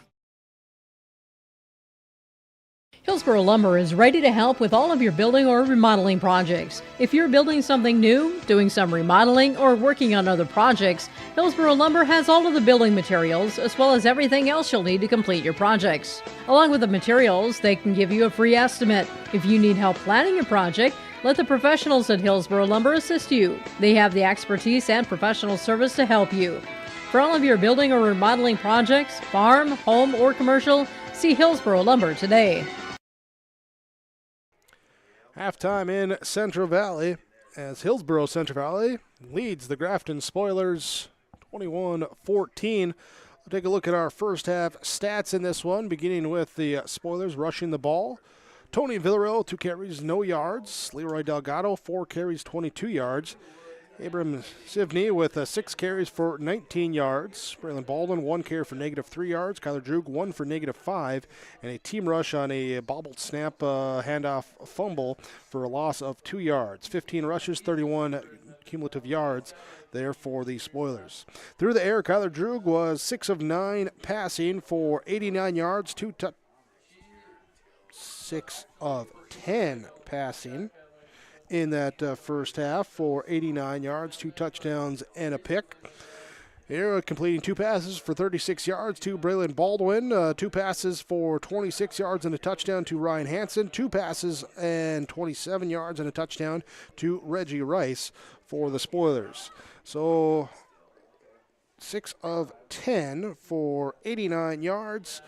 15 rushes for 31 yards. That's 120 yards of offense on 25 offensive snaps in the first half for Grafton. They had 2 turnovers and had 5 first downs, 3 penalties in that first half as well. It was an interception for Abram Sivney there in that first half. Point after attempt kicks, 2 of 2 in the game as well from Edlam, and it was Reggie Rice, Ryan Hansen, both with receiving touchdowns from Kyler Drew. For the Hillsboro-Central Valley Burros, rushing the ball, Landon Olson, 16 carries, 66 yards, 2 touchdowns here in the game, as he would add in 2 carries, 1 yard, and a touchdown from Caden Kazette. Tyson Lushik, 2 carries for 7 yards. Kyle Hapley, 1 carry for 17 yards. Through the air, Tyson Lushik is 4 of 7 passing for 37 yards and an interception. 2 catches, 18 yards for Landon Olson. 2 catches, 19 yards for Wyatt Johnson. 37 through the air, 91 on the ground. That's 128 yards of total offense in the first half for Hillsboro-Central Valley. They had 1 turnover, scoring plays, 2 touchdowns rushing for Landon Olson, 1 for Caden Kazette. Bowden Allen, 3 of 3 on the point after attempt kicks. It was a fumble recovery for Ben McRitchie and an interception for Isaac Thompson on defense for Hillsboro-Central Valley. Burrows also have 8 first downs, 1 penalty in the first half. That's your first half stats. We'll have more coming your way when we come back on YourLiveEvent.com. This is the Farmers Union Insurance Agency halftime report. The Ryan Opdahl Agency, downtown Hillsboro on West Caledonia Avenue. Scan that QR code on your screen there and talk to Ryan Opdahl. Home, auto, farm, business insurance. Farmers Union Insurance, Ryan Opdahl, downtown Hillsboro. We're back with more of the halftime report coming up on YourLiveEvent.com. Hi, this is Chrissy Thompson from the Hillsboro-Central Valley School District, reminding you that ethics, integrity, and respect are values important to our daily lives. In our sporting events, educational lessons, and lifetime values taught by school activities. Remember that one simple word, sportsmanship. It's how you play the game. This message is from the Hillsboro and Central Valley School Districts.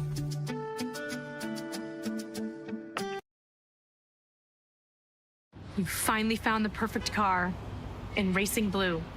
You even got them to throw in the LED fog lights for free.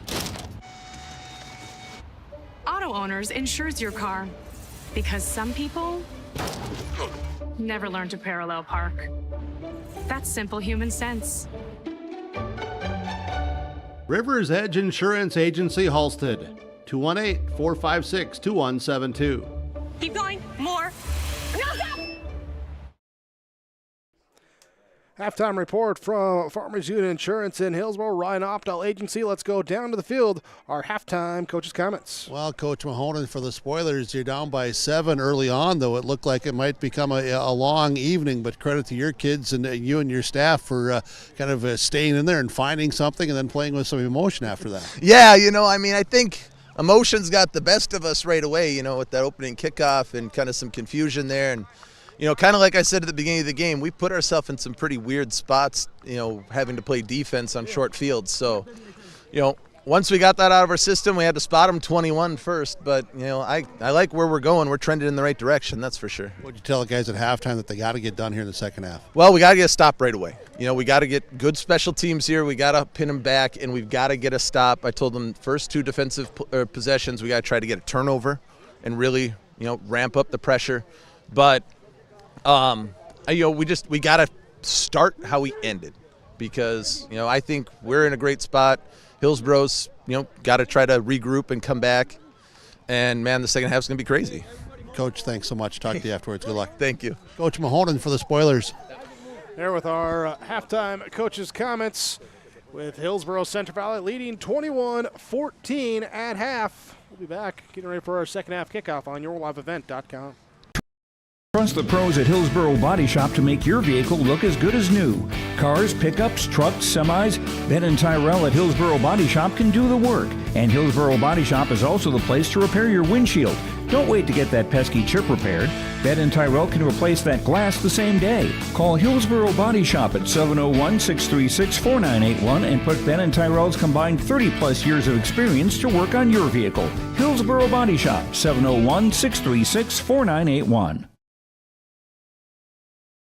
Full Service Foods in Hillsboro provides contract packaging and private label foods for your local and regional retail stores. Full Service Foods is a leader in the upper Midwest for less than truckload quantities for contract manufactured sauces and dressings. They are a privately held company with a reputation for quality and customer service. Full Service Foods is proud to be in Hillsboro and bringing employment opportunities to the area. Find out more at FullServiceFoods.com. Full Service Foods of Hillsboro, proud to support this community event.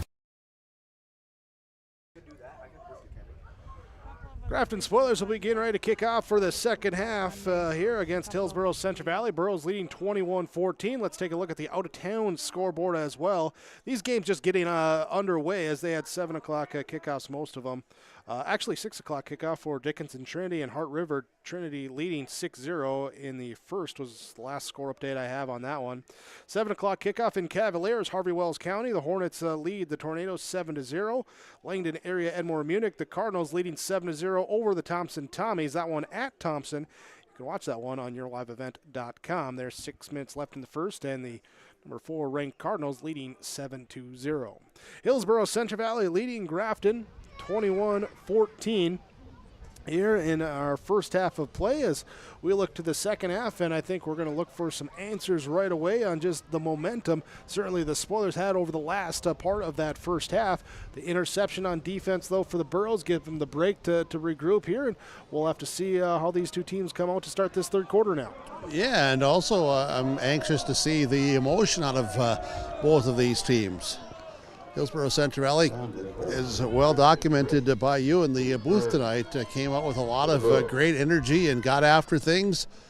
And the Spoilers all of a sudden said, wow, good thing the clock turned to the second quarter, and they then found themselves. Well, we'll have to be determined if the jumping around the sideline is the energy or the trying to stay warm.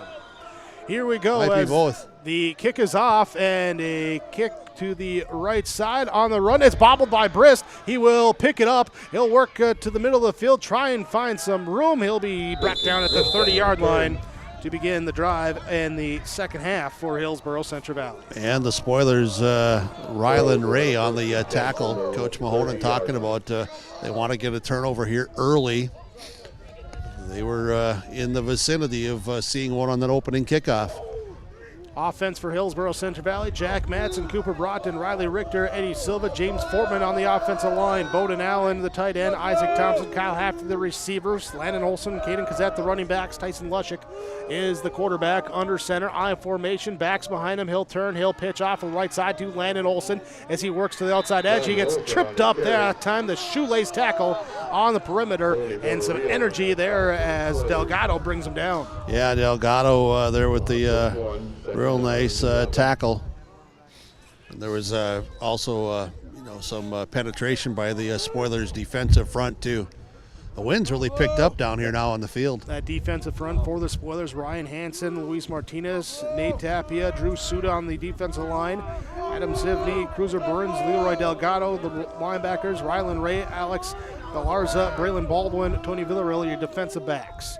I formation, turn, and going to go off the left sideline as it's going to be kept that time by Lushik. He'll work his way just shy of the 35-yard line. Call it a gain of 6. Yeah, nice decision. Good keep there by Lushik. And on the tackle for the Spoilers is number 60, Luis Martinez. Third down for Hillsboro-Central Valley. They start the game 3 of 3 for passing. Since then, they're 1 of 4 with an interception here for the offense. Brist will come in. Johnson will come out. Play clock will be down to 15 as they break the huddle. Isaac Thompson to the left side. Brist will be the receiver to the right side. Backs to either side. Lushik in the shotgun set. Tight end on that right side as well. Roll out to the right side. Looking in the flat. Looking for Brist. He comes back to it. And he did come back, but it looks like he will have enough for the completion and the first down. Yeah, knowing where the sticks were, and Lushik put it out there to him. Now Owens comes in. Landon Olson comes out. We also see Buckles and Halfley come in. That means Thompson and Brist will come out for Hillsboro-Central Valley. Yeah, so knew right where the sticks were. Lushik delivered it to him. First down. Sawyer Owens will be in the backfield as the deep back, receiver right, receiver left. I formation, Lushik will turn, hand off to Owens. A little stutter in the backfield trying to make a guy miss, and he'll slip his way up for a gain of 1. Yeah, not much there. Savigny, and also at the bottom was 77, Nate Tapia. Olson will return to the backfield now for Hillsboro-Central Valley. Wyatt Johnson also comes in as well, replacing Halfley on second down and 10. We're beginning this third quarter. Hillsboro-Central Valley leading 21-14, 9.5 to go in the quarter. Two receivers right side. Johnson will be the inside receiver of the set. I formation, Lushik will go under center, turn, hand off, running left side here to Landon Olson as he will be brought down right at midfield, a yard short of midfield here at the 49-yard line, gain of 8. Good kick out block there by Jack Madsen. That left tackle just moving people around and gave Olson a lot of room off that left side. Fun game on the outside too, watching Buckles and Ray blocking, trying to shed the block, and physical battle. It was away from the play on the far side, but yeah, they were going at it. We'll see what they do now. Here's their lineup on the right side of the formation again. I formation, Lushik under center.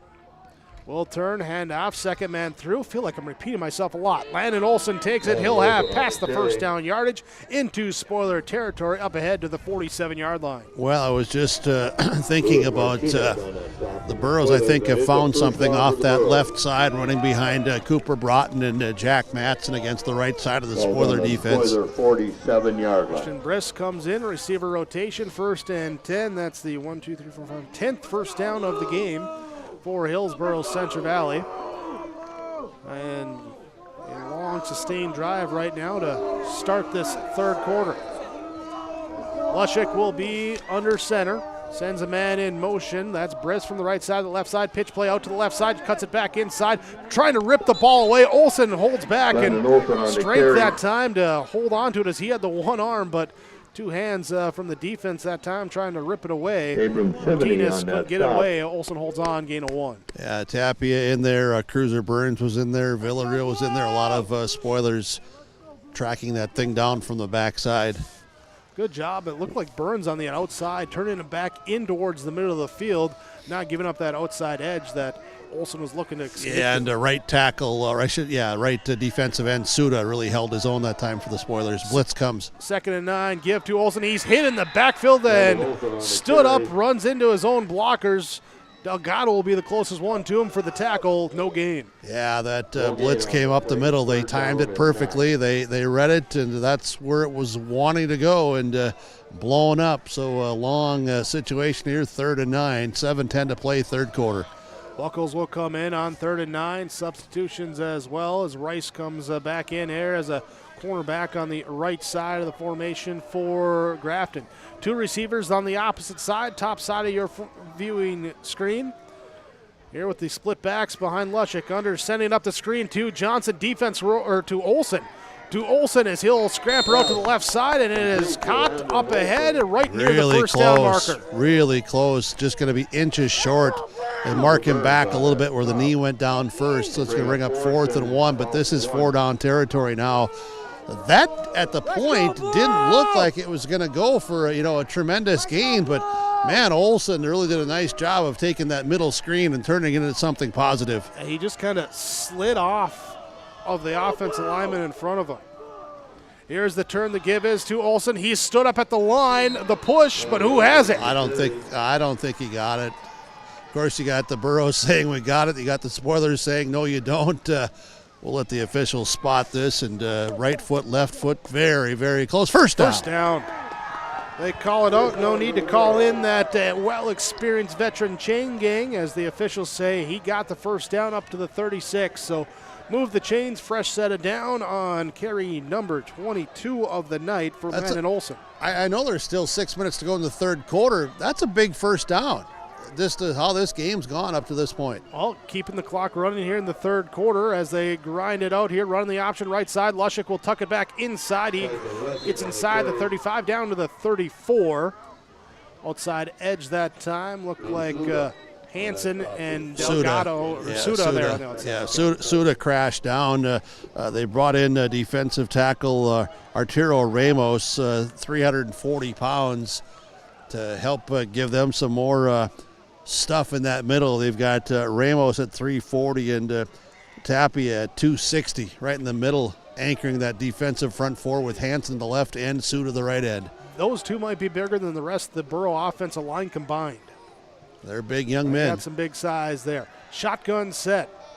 Split backs. Brisk goes in motion left to right. They pitch it to him, and he is Jet could not take off that time. That little pitch pass, jet sweep, whatever you want to call it. Brist was knocked down in the backfield, lost in the play. Yeah, and it was that Villarreal or no? That was Leroy Delgado. Yeah, Delgado. Well, he's been picking up and coming in with. Now you're going to get going off is Tapia. Brisk comes out. Halfley comes back in. 3rd and 11. Here again, 4-down territory. Burrows would like to at least pick up a good chunk. See if maybe they go back to that screenplay again here as they come out. Shotgun set, 2 backs here either side. Roll out Lushik. He's going to look. Steps around the rush. The defense looking for Halfley. Incomplete. Overthrown to the outside. Yeah, coverage over here by Cruiser Burns, and also deep was Rice. I mentioned Tapia went out. Ramos also went out as the Spoilers brought in on that 3rd and long. Brought in Martinez, 60, with Suda.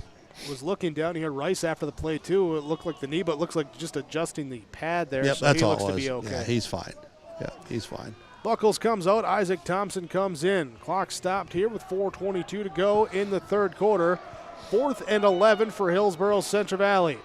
Going in to the black end zone here. 3 receivers left. Sun has gone down underneath the Friday night lights. Rolling out, look at the blitz, evade it, now get to the outside, and can't evade everyone. Suda made a miss. Delgado gets in there, helps clean him up, and a sack on 4th down. Shaden Thomas in there as well, and a 4th down stop for the Spoilers. Yeah, and the Spoilers are excited defensively. As you mentioned, Shaden Thomas, he's excited because he got to be part of that. Big fun with Delgado, and the Suda started it all. So Grafton will take over now. They start the 3rd quarter, their first drive from their 45-yard line. 4:15 to go in this quarter. Good nearly 8-minute stretch. The clock burned up by the Burros in here. Ben McRitchie knocks the ball away on the quick screen that time out to Braylon Baldwin. Incomplete pass as McRitchie got the paw in the air. Yeah, reading that, McRitchie coming with that defensive end and just said, oh, there's that guy over there. I'll just put my arms up, hands up, knock this thing down. Up to the line of scrimmage, Drew Suda, Luis Martinez, Arturo Ramos, Julian Thomas, Roman Rodriguez on the offensive line for Grafton. Kyler Droog, empty set as he goes 3 right side, 2 left side. Snap comes back, blitz comes from Kazette. He throws it right side, looking down the field. It is, what an adjustment and a catch! Down the left sideline, Reggie Rice with a big play! Yeah, Reggie Rice, I'll tell you what. Looking like Jerry. Yeah, he took that one because the defensive back was right there, but credit Droog, he put it, said, hey, you're the receiver, you're the dude, you're the guy, you got the size, go up, get it, make a play, and he certainly did. What great hands to catch that thing. That was a bullet. 34 yards and a first down. 2 receivers left, send one of them in motion to the right side. That's Baldwin. Drew, back to pass. It's a draw this time. They give it to Delgado. He's sandwiched that time between Olsen and Kazette. To the 19. 2-yard gain for Leroy Delgado. Here, so 2nd and 8. Spoilers with the big play. See if they can hit again. Droog, as they huddle up. They haven't always huddled up every play. This time they are, though. They've done some quick formations. This time they huddle, get everyone set up. Send Hanson, Baldwin left side, Rice and Villarreal to the other side. Delgado in the backfield to the left side of Drew. Back to pass, looking. They'll look to the incomplete pass, trying to go over the middle.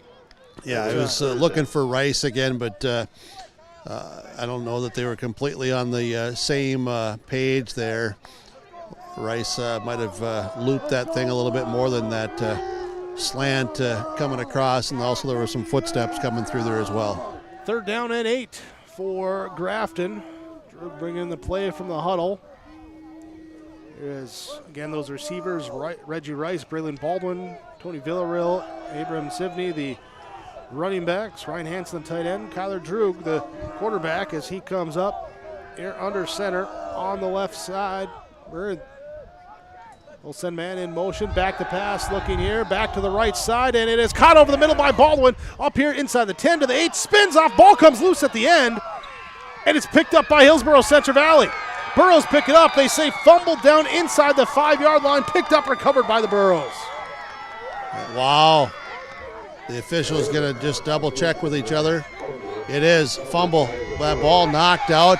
He had spun around, made a great play, got inside the 5-yard line. The ball jarred out, and it is recovered, and the Burros take over at the 6. So huge defensive takeaway by Hillsboro-Central Valley as the Spoilers were knocking on the door for a potential tying touchdown. Was that Thompson with the fumbled force, Johnson with the fumble recovery? I think so. All right, that's how we're going to score it in the book to begin, and a big – defensive turnover here for Hillsboro-Central Valley, as they will now go handoff, running off the left side of the offense, and they'll pound it out for a 7-yard gain. Yeah, out to the 12. Cruiser Burns on the tackle, and also on that tackle was Tappy. Keep in mind, Tappy is a defensive tackle, so that means the Burros are pushing back, getting a good push as your defensive tackle's in on that thing 6 yards downfield. 2nd and 3 from the 12-yard line here, and thanks to that turnover, Burros have a chance to really control the clock here in this third quarter, as Grafton only had it for about 1:50. Here's the give off the left side edge again, giving it to Olsen, and Olsen brought down no yards on that carry. Yeah, Savigny and Burns. So 3rd and, medium range, we'll say. 3rd and 3, 4. It's a long 3. Brisk comes out, Halfley comes in, also has Buckles come in for the Burrow offense. Thompson checks out as well. Be from the left hash mark. Here, start at the 5, the run on 1st down, but nothing on 2nd down. 3rd and a long 3. I formation, turn, give off here to Olsen. Off the right side, he will pound his way up, pick up the 1st down and more, out to the 22. Ben Thompson was in on fullback, and also they ran in behind Riley Richter, the center, Silva, the tackle, Fortman the tackle, Silva the guards. They ran right that time, and good play. Good job by the guys up front. Olsen running hard, Thompson the lead fullback. Landon Olsen, 25 carries plus 3 receptions. He's had the ball 28 times tonight. And they will give it to him again, running to the right side, following the blocks of Allen and Gazette down the right sideline, gets the 1st down yardage, and Morris, he's dumped out of bounds. Here, gain of 11 on the play. Yeah, now Sawyer Owens will come in, probably give Olsen a bit of a breather. Another 1st down. McRitchie's also going to come on the field as Bowden Allen will come out. Yeah, it's Ben Thompson, the fullback here, Jake, the last few snaps. All right. Check on that there, that 24. Yeah, because that's just getting some rest here. He's all over the field, special teams, defense, offense, just giving him some rest. 1st and 10. They run the play out to the left side as Owens looking for a room. Kick out block there, but Delgado wraps him up there at the bottom of the pile. Suda helps with the assisted tackle as well. Here in a 1. Well, the Spoilers winning by numbers there because they had 3 guys out there, and Ben Thompson's trying to get a lead block, but if you take that guy, you got 2 others. If you take that guy, you still got 2 others. Burrows a lot of off tackle looking at the edges here today. Trying to win that battle here on 2nd and 10. Should be the last play of the 3rd quarter. Lushik under center, I formation. He will be back to pass. He'll loft it here, and it's intercepted! Intercepted, coming back the other way! The Spoilers all the way to the end zone! Villarreal in for the score! Big play. Tony Villarreal there eyeing it up. And the Spoilers are an extra point kick away from tying this up with 0.2 of a second to play in the 3rd quarter. You look for your big players to make a big play, and Tony Villarreal with a pick 6 and a chance for the Spoilers to tie it up going into the 4th. On to kick here. Adlam with the snap, the hold. Villarreal is the holder too. Kick is up, it is no good.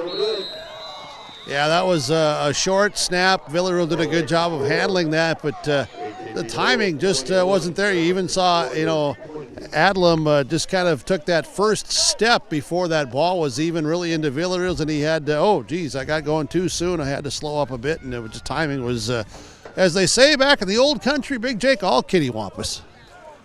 So with 0.2 of a second left in the 3rd quarter, 21-20, Hillsboro-Central Valley leads over Grafton. Spoilers, though, 20 unanswered on your Golden Harvest Tim Cassette Seats Hill scoreboard as we come back. Nedham Seeds Caledonia for LCS wheat seed varieties, Trigger Cannon, and 2 new varieties named Buster and Dual. Call Rocky Nedham Seeds Caledonia. They also have proven wheat seed SY Velda from AgriPro. Your local Pioneer dealer, Rocky Nedham Seeds Caledonia, with corn, soybean, sunflower, and alfalfa seed for your farm and SeedX sugar beet seeds. Call Rocky 701-430-1149, Nedham Seeds Caledonia. Hillsboro-Central Valley ready to return the kick. Bowden Allen, Christian Briss back deep. Reggie Rice has it teed up for the Spoilers as they will approach, and the kick goes deep. Will be Brist back here around the 11-yard line. Bring it up middle of the field, busting through and tripped up. Ball comes loose! Ball comes loose! Spoiler ball. Waiting for the official signal. Was the knee down is what they're going to ask. When the ball came out, Spoilers have the ball. Grafton, momentum, back-to-back turnovers here at the end of the third quarter. One was a pick six, the next was a fumble on the kickoff return, and we'll be back with the fourth quarter on YourLiveEvent.com.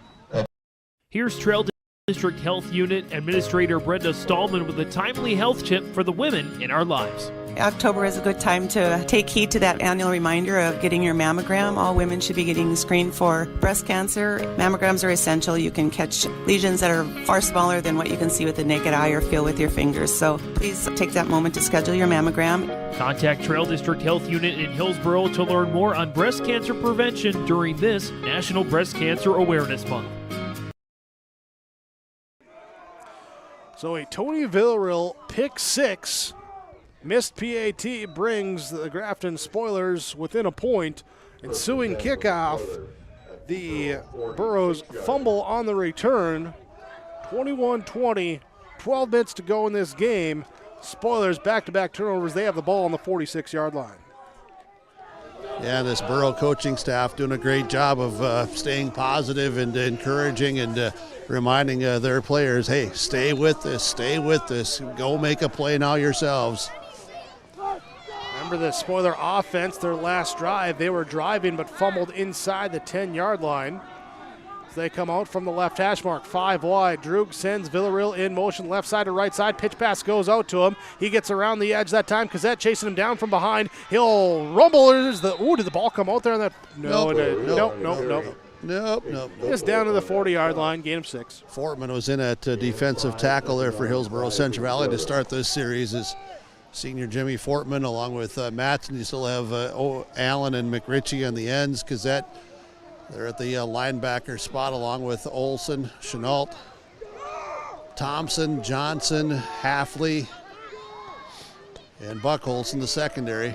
And the jet sweep for a gain of 6, 2nd and 4. 4 wide receivers. They'll hand off to Sivney on the backfield, runs through left side, into the second, into the third level, down to the 23-yard line, gain of 17, and the Spoilers have a couple big plays. And he wasn't touched until he gained the first 15 yards.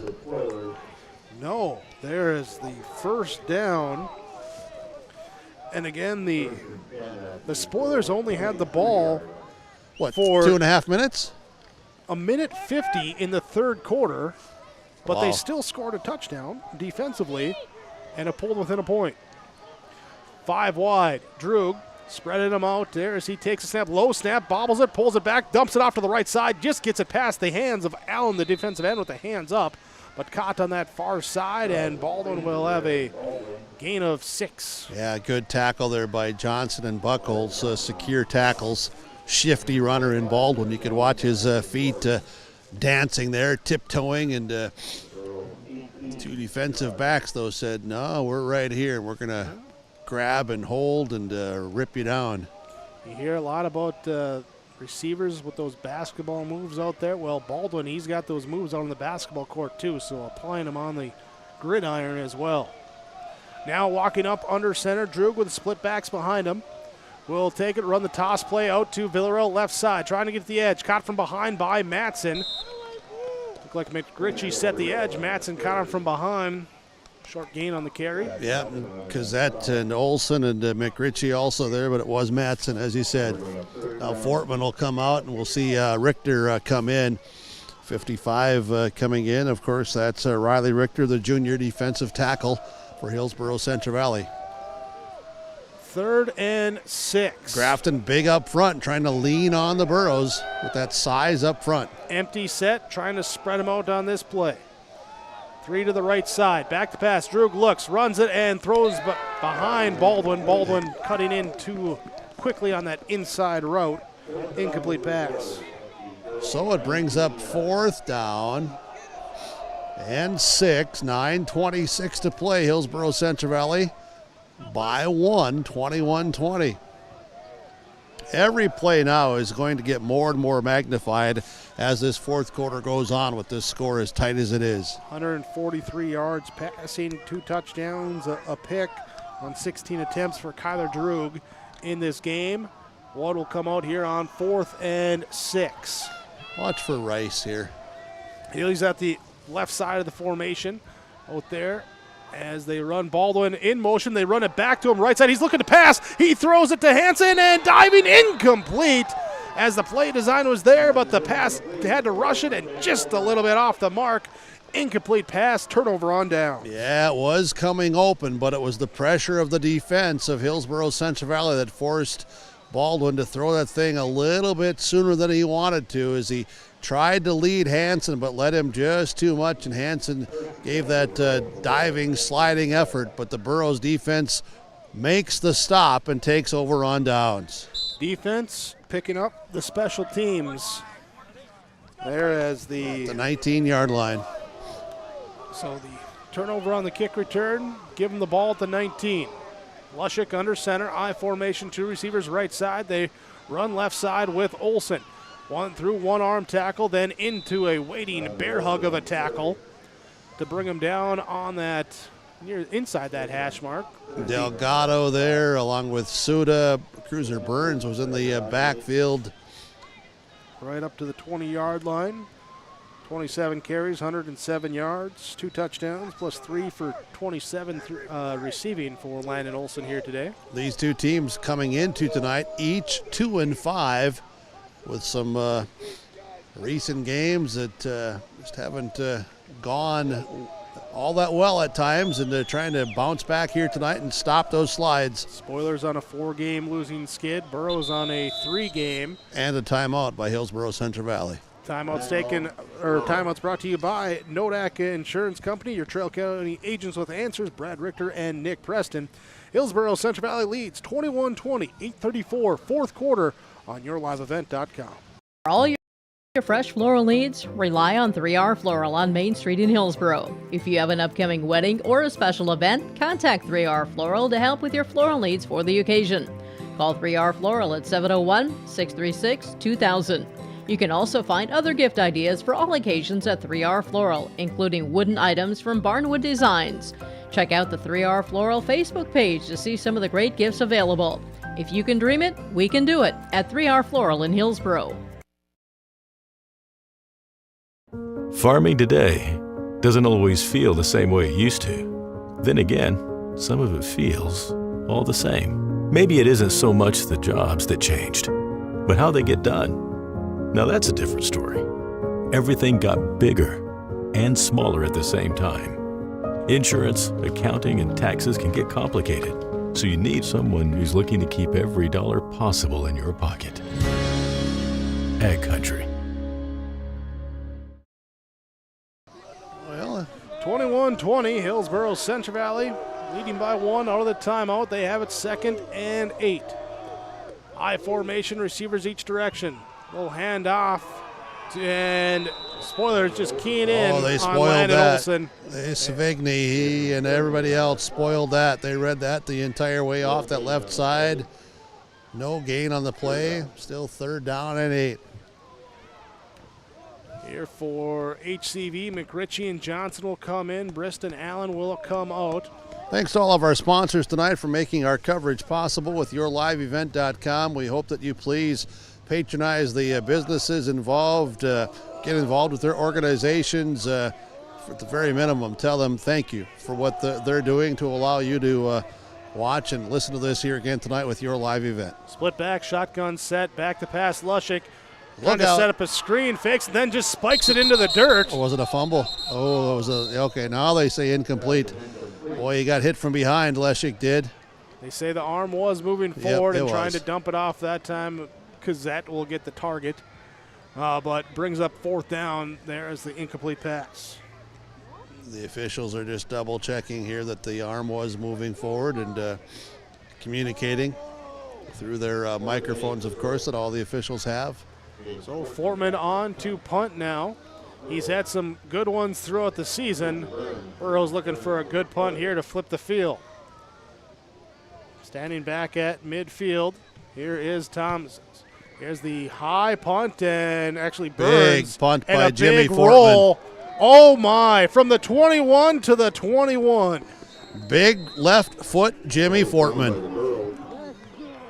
Special teams loom large. Special in players tight on games. special teams. Wow, that's a big field position flip with 7:33 to play. But how about that job by the Spoiler defense? That was a quick 3 and out.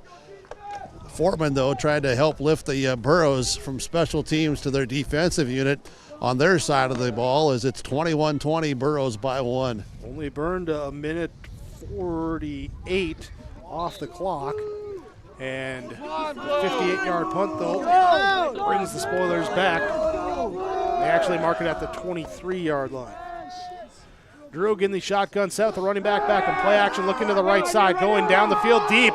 He's looking for Villarreal, and it is underthrown. Halfley trying to come back, slipped, couldn't get there to try and pick it, and incomplete. Yeah, tough throwing here. That wind is howling down here at times. You can still see the ribbons at the top of the goalposts, but also now as the second half is continued, you can probably hear the wind coming through the microphone down here on the sideline. I know I can certainly feel the wind more on the back of the neck. Right now, the three receivers to the right side and 2 to the left in the empty set for Drew. So he'll take the back, looking left side, dumps it off for the middle, and caught that time. Chenault looked like he was sitting on the quick road, but Villarreal will catch it. Great pressure, though. Didn't allow Drew much time because he had to release that early. Had Bowden Allen coming right at him. Chenault was on that tackle. Villarreal just his first catch of the game. Yeah, just they've his done 5th touch. They've done a really nice job of containing him in the passing game. Big part of the passing game has been Reggie Rice, 3 catches for 61 yards and the touchdown. He'll be out bottom of the formation. Part of the 2 receiver set left side, 3 receivers right side. Droog on 3rd and 6, sends Villarreal in motion, 4 receivers that side. They're going to look for Rice on a slant, and it's off the hands, incomplete. Thompson got a hand in there to Yeah, it was Thompson. That was Thompson. Rice had that thing on the hands, and as he was trying to secure it, Thompson reached in and ripped it out. Nice defensive play by Thompson. 4th down now, and I don't know, will we see the punt, or are we going to say let's go for it here? We're going to see the punt. Rice is the punter, and he will be Still back. 6:37 to go. Both teams have, been tough to get any sustained drives here this 4th quarter. Returners back at the 40-yard line here for Hillsboro-Central Valley. As Rice back in punt formation. Snap comes back, good snap. Rush comes, nearly got to him, and Halfley gonna watch it bounce at the 40, take a spoiler bounce to the Nice 30. punt there by the Spoilers, too. From the 27 to the 28. Both punters showing up here in the 4th quarter. Yep, Rice put a little extra touch on that one. And who can show up now in the final 6.5 minutes of a 1-point game? 21-20. Hillsboro-Central Valley led 21-0. 9:02 to go in the 2nd quarter. And 20 unanswered with a pair of passing touchdowns and a defensive pick 6 for Grafton to get their 20 points. The difference in the game on the scoreboard being that missed PAT right now. Here again, special teams here in this 4th quarter. Burrows under center. I formation behind Lushik. He'll turn, he'll hand off. Landon Olson. He finds the gap into the first down yardage as he gets up to the 46-yard line and a 17-yard gain. Yeah, just that hitter up the middle. Good blocks there. Richter, the center. Everybody else getting hat on hat and pushing some people around. And Olsen, you want to give him that much room, he's going to get yardage every time. First down for the Burros. There is Wyatt Johnson comes in. He'll be out slot right. Isaac Thompson will be wide right. High formation. Lushik under center. Will turn, hand off, right side. Olsen plows through. High tackle comes up, tries to rip the ball away. He holds onto it, spins around, and it's a 9-yard gain. Yeah, and there's some hitting going on now as you have Martinez getting helped up by one of the Burros. As there is some real hitting going on in the trenches now.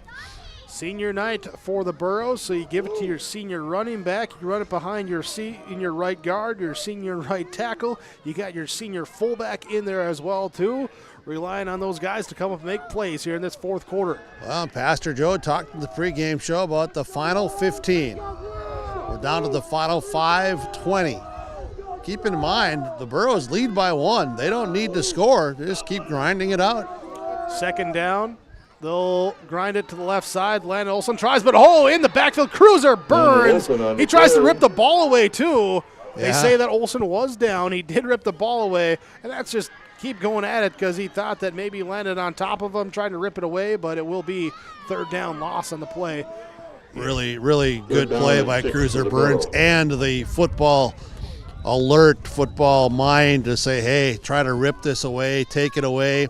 We see that happen more and more as the game evolves and has changed throughout all levels. And Cruiser Burns, also that tackle for loss. 3rd and 6, ball at midfield. Got to get down to the 44. Twin receivers to the right side. Lushik will hand off to Olsen running right side. Falling behind and the push, and there's the first down.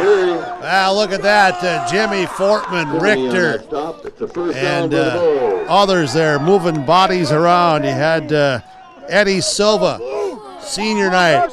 Big 77 says, God dang it, I'm going to get this thing done. There, so the big first down. Olsen gets a chance to catch the breath, get a little breather. Slayer Owens comes in. He'll be the back in the backfield. Sophomore behind Gazette, the senior fullback.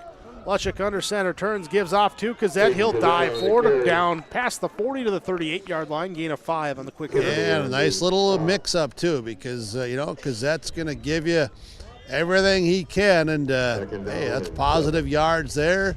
Mixes it up. If they're going to maybe start to key on Olsen, let's just give it to the fullback and get what we can, and there's real positive stuff there. They're going to mark it back just a little bit. Gain of 4, 2nd and 6, 3:35 now to play as they get to the line of scrimmage. Talk about home field advantage. You got the play clocks now to look at in the back of the end zone, too, when you're trying to bleed this clock late in the fourth quarter. Split formation, split back formation. They turn hand off to Owens right side as he is upended that time by Baldwin, but has the yardage and keeps the clock and the chains moving.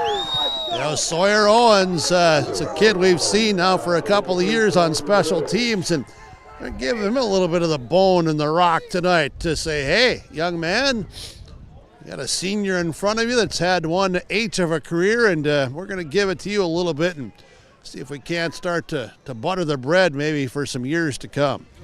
That's a couple guys with some injuries ahead of them that allowed him an opportunity to get in and have some success, and building on that there as he picks up the first down. 1st and 10, under 3 to go. Clock under 5 as the give here is Landon Olsen into the open field! Into the open field and all the way to the end zone, 32 yards for Landon Olsen. His 3rd touchdown of the night. And 34 takes it to the house in the south end zone at Randy Vegan Field, right outside the classroom windows at Central Valley High. Aaron Olsen celebrating with the teammates there as he gets his 3rd of the game, 13th on the year. And big play now here, that extra point. Nice job, though, blocking up front by those guys. Wow. That was a big drive. Bowden Allen on for the kick. As the snap, the kick, the hold, everything is all good, and the PAT makes it 28-20. Hillsboro-Central Valley with the lead on the Golden Harvest. Tim Gazette seats the Hill scoreboard. To say we have it pretty good in the Drayton, North Dakota area. Growing sugar beets, making sugar, bringing a little sweetness to the world. Every day, American Crystal Sugar produces sweet products people love in a place we love to call home. It's a thing we like to call the sweet life, and we're proud to share it with you. American Crystal Sugar's Drayton facility wants you to enjoy the events in the communities of our area. Here's to living the sweet life. American Crystal Sugar, Drayton. Hillsboro-Central Valley, a 32-yard touchdown run from Landon Olson as they pounded it, kept pounding it, kept pounding it. Reed kept pounding it again, and then breaks it down as Olson gets in for 32 yards out. Third score of the game for him. 28-20 after the Bowdoin Allen PAT is good. And now Allen will kick it off for Hillsboro-Central Valley, leading by 8, 2:44 to go. Spoilers will be getting the ball back on the return here and have 3 timeouts left. Here, and it's last drive for Grafton, ended up having to punt it. Thereafter, the Burrow punt, pin them deep, send it back and forth the teams have gone after that initial push by Hillsboro-Central Valley. Allen's kick goes back, well back, good kick, back here to the 10-yard line. Cruiser Burns brings it out to the right side. He busts it into the next level up here to the 31-yard line. That is where Grafton will start, so decent starting field position here, 2:36 to go, fourth quarter. Yep, Carson Cazzette on the tackle on special teams for Hillsboro-Central Valley. Burrow's changing their defense. They've taken a linebacker out. Cazzette is out. Brought in another defensive back, so a 4-2-5. And Sawyer Owens that will be that package. defensive back. He'll be kind of that third safety there along with Halfley and Johnson. 3 receivers to the left side. The play action rolling out to the left side. Droog, he's trying to get away from Mick Ritchie. Mick Ritchie has him, and the dump off. And Sivney was in the area. Was there in the area, but Big Ben McRitchie hugging him, bear hugging him, trying to rip him down. I was waiting for him to flip the switch and light it up. Yeah, you gotta. Well, Droog's a big body too. Well, I know that, but I'm just, yeah, no, Droog's a big body kid, no question about that. 3 receivers right, 2 left. Late swap of the defense here. Now man in motion. Johnson's run all across on the defense. Back to pass. Droog looks to the right side, and it's picked off! Fortman with the pick! Yep. Jimmy Fortman. Oh, we talked about it as a punter, but how about picking it off there on the deflected pass on the D-line? Oh my, at Randy Vegan Field, defensive tackles getting INTs. You flash back 3 years ago and old BW was doing it. Did Fortman in the pregame say that his favorite memory was when Oscar Leal picked off the pass? And then he picks off a pass here on senior night. I don't know if it was I get Fortman a confirmation here from the booth that that's what they said. Really? Yes. Wow. Storybook. Burrow's ball, they'll hand off to Landon Olson, and they're ripping at that football, and he's just kind of head down, both arms on it, going to keep plugging away. Yeah, and the Spoilers going to take the timeouts now. They'll take one right here with 2:15 to go. So it's just a ball control game. Spoilers going to use their timeouts. Burrow's probably a first down away from getting much closer to laying some concrete here tonight. So they'll have the ball, 2nd and 9, 2:15 when we come back after this. Nodak Insurance Company, Brad Richter, Nick Preston, your Trail County agents with Answers Timeout. Otto Egg wants you to be prepared, no matter what Mother Nature throws your way. Otto Egg offers seed, fertilizer, and chemical options to best fit your operations. They also provide scouting to help find weeds and disease and track crop stands to help producers get a better idea what's going on with their fields. Contact Nick Otto at 701-520-0825 or Kylan Kostreski at 701-520-9875. Out of the timeout, Hillsboro-Central Valley football leading by 8, 2:15 to go. Just got the turnover on defense. Now trying to literally run out the clock. It'll be 2nd and 9, ball marked at the 21-yard line. Spoilers with 2 timeouts left. Lushik I formation, Kazette and Olsen behind him. Turn, give, Olsen takes it.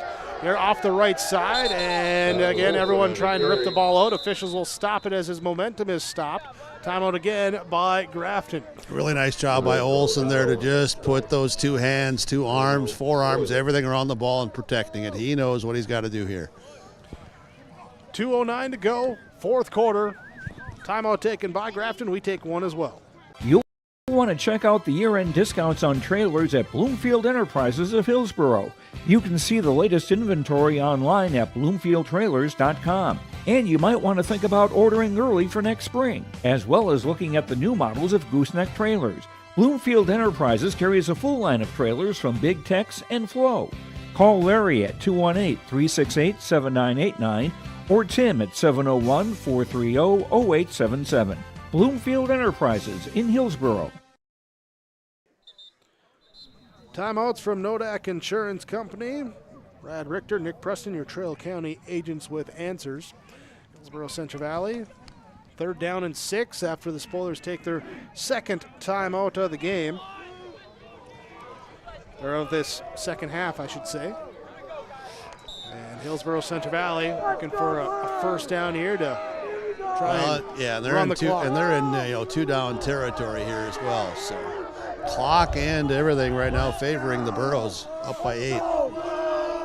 Lushik under center, turns, hands off to Land Olsen, left side, good size hole, but then grabbed from behind. He squirt away and get ahead. Yeah, he got a little bit more, but not enough for a first down. He's to the 9, just inside the 9. Or now they're going to mark it back between the, between the 15 and 14. My bad, I was off by 5 yards. It's right in between the 15 and 14, short of a first down. We'll just keep it right here, Big Jake. 4th and 1. Grafton uses their final timeout. 2:02 to play in this game. We've seen a lot of young men play really, really well tonight. A lot of candidates for our post-game interviews there when we talk Enbridge Energy. A lot of energy. Even great to see the energy on the sideline here with all the reserves tonight. On both sides. I've been, Grafton Spoilers. Hey, everybody's been into this game. It was a quick 21-0 start for Hillsboro-Central Valley. The Spoilers, though, scored the next 20, and then Olsen getting that last touchdown for Hillsboro-Central Valley to put them in this position here after the defense came up with a big stop. A couple of quick score updates here just before halftime. Harvey Wells County leads Cavalier 14-6. Langdon area Edmore Munich trying to be the top seed in Region 2. They lead Thompson 21-2 before halftime. Kindred leading Mayport CG 14-0. Oaks and Lisbon 6-0 lead for Oaks at Lisbon, end of the first half there in a big Region 1 matchup there for playoff seeding. Yeah, and that Harvey and Cavalier game, that's a big game too for seeding. The extra fullback in, the give to Olsen, and he is Look at that push, first down. When did the whistle come, though, versus when he got forward? When was he ruled with his momentum stop? Doesn't matter, they give him the first down. They say here's the first down, and that could be seeing the victory formation come out now for the Burros. Well, yeah, clock's running. Play clock's at 25, game clock's at 1:46, so start adding up all the math and whatever, yeah. No timeouts left for the Spoilers, so Burros just got to hold on to the football as they come out. 2 receivers right, I formation. No need to take this snap. And they give it to Olsen, and Spoilers trying to rip it free as Delgado makes the stop. Here on 1st and 10 from the 11, and they bring it down here to the 7. Yeah, gonna back it up. Here, let's see if they go off that. And we'll see if this next snap, they wait just a few more seconds. They took that snap with about 7 left on the play clock. The stage of the game, 15 on the play clock. Well, yeah, if they snap it and take a play that takes more than a second, they shouldn't have to snap it again. And they will be in the victory formation. So victory formation, Halfley the deep safety there as Lushik puts the knee down. And that will stop it. Yep. That will end it there as Hillsboro-Central Valley snaps their 4-game winning streak. They win 28-20 over Grafton on senior night. Burros with the victory, now 3-5. Spoilers fall to 2-6. Stick with us. Our post-game report is coming up next on YourLiveEvent.com. I'm Mandy Laturda. I'm confident in the game, and when it's time for college, I'm confident Bank of North Dakota will help me make good student loan decisions. Visit bnd.nd.gov/confident. I'm Darian Bitts. I'm confident on and off the field. And when it's time for college, I'm confident Bank of North Dakota will help me make good student loan decisions. Visit bnd.nd.gov/confident. R&J Broadcasting Incorporated is hiring a full-time play-by-play sports announcer and broadcast sales representative. Duties include selling advertising time for radio, digital, video streaming, and regional cable TV. Play-by-play responsibilities include live play-by-play of local sporting events for radio, video streaming, and regional cable TV broadcasts. Wage plus talent and commission pay structure with full-time benefits package offered. For more information or to apply, email apply@rjbroadcasting.com. That's apply@rjbroadcasting.com.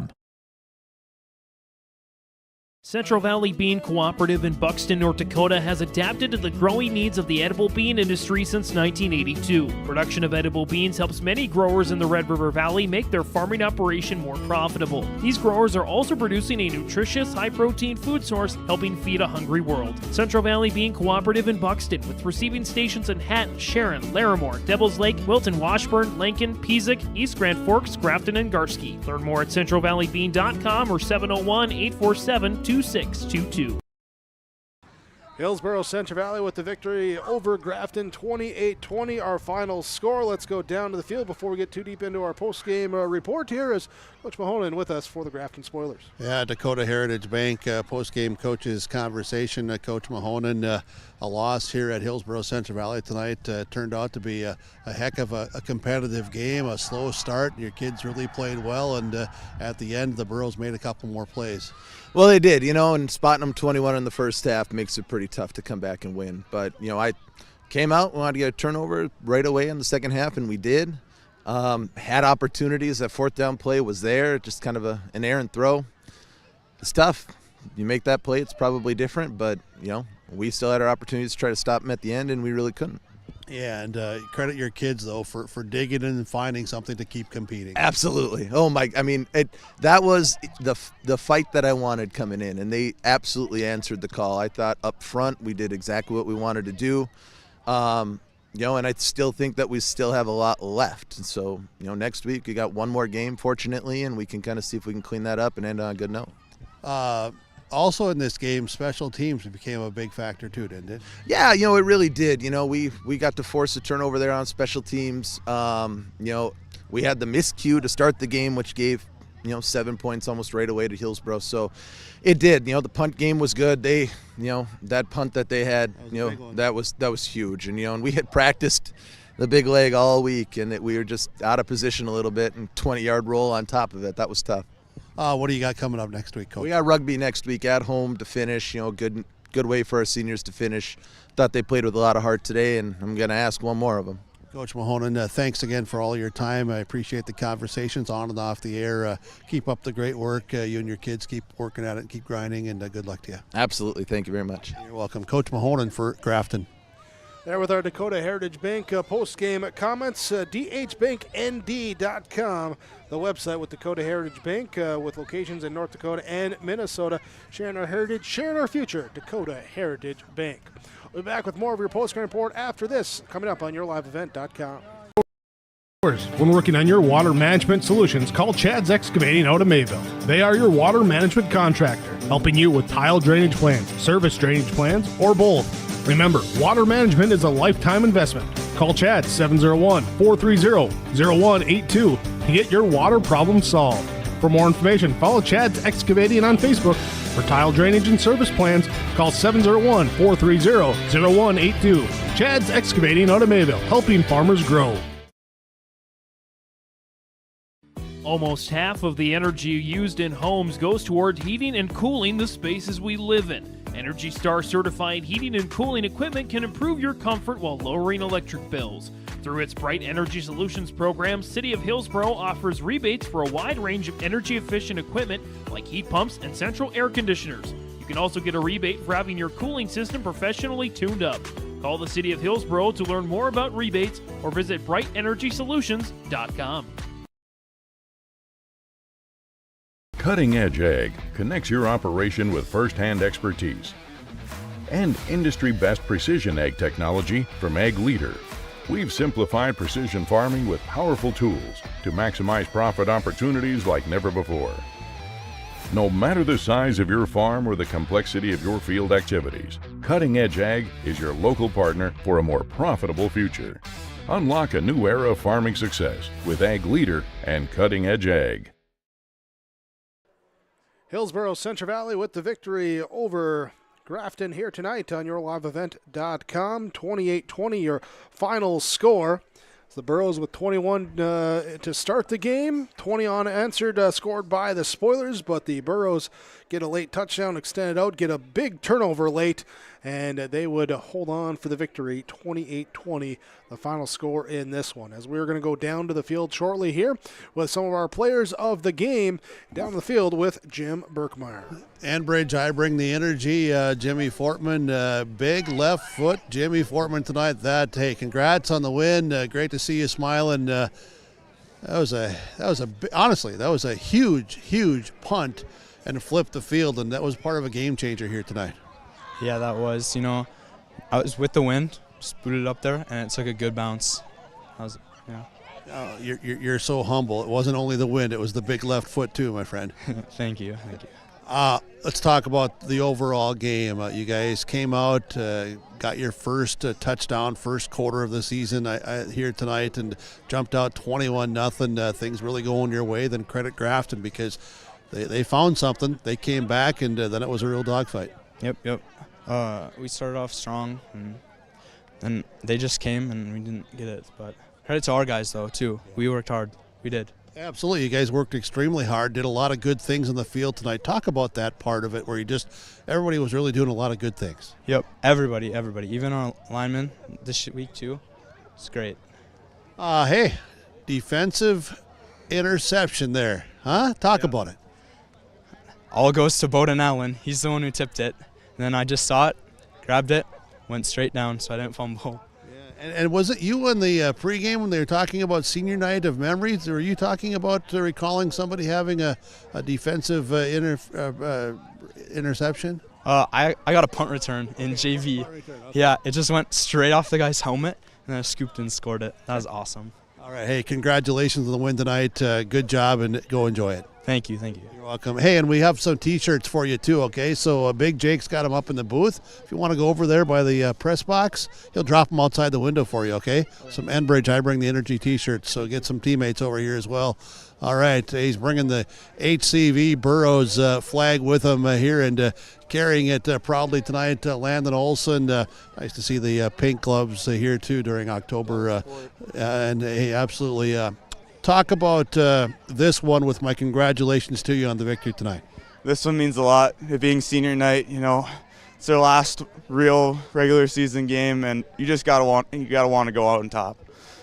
Well, you guys did. You worked really hard. Did a lot of good things. Talk about just that aspect of just a lot of positives. It's my last game. You got to go out with everything you got. You got to leave nothing in the tank. And you didn't, because I saw you gain a lot of stuff that was well after contact. Yeah, once they hit you once, you just got to keep going. Sometimes you got to drop, sometimes you got to fight. It's just how it goes. Let's talk about what you were seeing running out of that backfield tonight with the guys up front. Looked like they were moving some bodies around. The line did a great job tonight. They made holes, and we took the opportunities and we ran with them. Okay, you're up 21-0, doing a lot of good things. You certainly did other good things after that fact, too. Credit Grafton for them bouncing back, coming up, making some plays that involved in the real, tough, competitive, close ball game. Just talk about that sequence maybe early on, the great start. Well, we jumped on their throat right away. but we let off a little bit. We let them get back into the game, but we stepped right back on it, and we ended up with the win tonight. What were you guys able to have some success with defensively tonight? Defensively, we just need to wrap up. When they started scoring, we started missing tackles, but as soon as we started making our tackles again, we were fine. How good does this one feel? I know you've mentioned a few times about this being senior night, final game and all that, carrying the flag proudly here as well at Randy Vegan Field. What's all this mean to you, Landon Olson? It means a lot to me. Going out with all my senior friends and my teammates, it feels great. Hey, congrats. Enjoyed it a lot, not only tonight but throughout your career, and best wishes to you, man. Thank you. You're welcome. Landon Olson. Hey, we've got a T-shirt for you as well, all right? I think they're over at the press box area there. Let's bring in, I think, Riley Richters are going to come join us, 55. Hey, Riley, congrats on the win tonight. Nice ball game by you and your teammates. Just going to ask you to share some conversation and your thoughts on this one. Okay. Yeah, thank you. It was a good win. It was pretty tight, and I think we played a good ball game in the front of the line. I mean, there's always improvements, but I think we played our best ball game on the front. I was thinking the same thing throughout the night, that certainly I thought maybe the most consistent game that you guys have had as a unit tonight. Mm-hmm. Yeah, it's definitely the most consistent we've had. Sometimes, we have those mishaps, but I think today was really consistent. Was there anything different that you guys were doing, or is it just the fact that, hey, we got after a little bit, maybe played with, the extra step, some juice early on and found success, and did that help everything? I mean, I think a lot of that, we did come out strong. We had a little bit of juice, but I think our linemen really got our hands in the right place and got a good first step today. How much have you guys learned and have grown and just have become just better football players? It always hasn't shown that as far as scoreboard result, but the bottom line is you're working to improve and keep getting better. Yeah, Nick Preston, he's our line coach. He's done a really good job. He helps us out with our line. He implements new plays for us, our pulling, our down blocks, all that sort of stuff, and I think it really helped. I'll talk about that last touchdown that Landon had, south end zone, that kind of, sealed the deal, so to speak. It was the final score of the game. Looked to me like he was kind of coming right up behind 55. Yeah, it was a good play. I made a good block, a good down block, and it worked out. Absolutely. Well, you be proud of that, and congrats. Good to chat with you. We've got an Enbridge Energy T-shirt for you, too, all right? Thank you. I think Big Jake's got him over there at the press box. If you want to head over there, and he'll get them for you. Who do we got coming in next? Looks like, here we go. 47. We all know him. It's Ben McRitchie, right? I think so. Yeah. Of course it is, because I said it is. Hey, congrats on the win tonight. You made a lot of nice plays along with your teammates. Feels good, I'm sure, to win 28-20. It feels amazing, all right. The start of the season, well, not too good, but ended on senior night, feels great. What was going well tonight? What were you having success with? I called your name, a lot at times tonight. You're very active, coming up with some plays, forcing some guys to maybe have to run back to the inside so others could, play the team defense, make the stops. But let me ask you to share what was being successful this evening. Well, just getting after the ball. When our lines get a good push, we're a really good team, I feel like. We got to execute more, and there's a fumble recovery I don't know, I just kind of saw the ball on the ground. I thought it'd be a good idea to get on it, so, had to do that. Yeah, you were thinking, well, it was a heck of an idea. So talk about that play. Who punched it out, or just what was the whole situation there? Frankly, I'm not quite sure. I know two of our guys got to him, kind of wrapped him up, and then it must have been one of our interior D linemen got to it and ripped it out. And then from there, ball, it felt like it was on the ground for about 5 seconds before I dived on it, but it was like half a second maybe. Yeah, and you know what? You guys were able to force an extra turnover or two tonight, and they certainly proved to be big. Yep, just punching the ball out and getting on it means a lot. Anything else from this game that, will just be kind of one of those memories for you from a night like this here tonight? Jimmy's pick six. That was insane.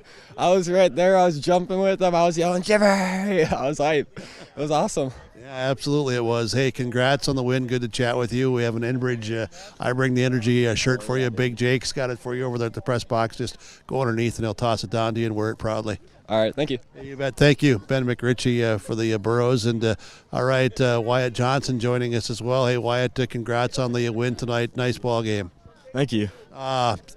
You early on were active receiving the ball, and the last couple weeks your number's been called and you've been making some nice catches.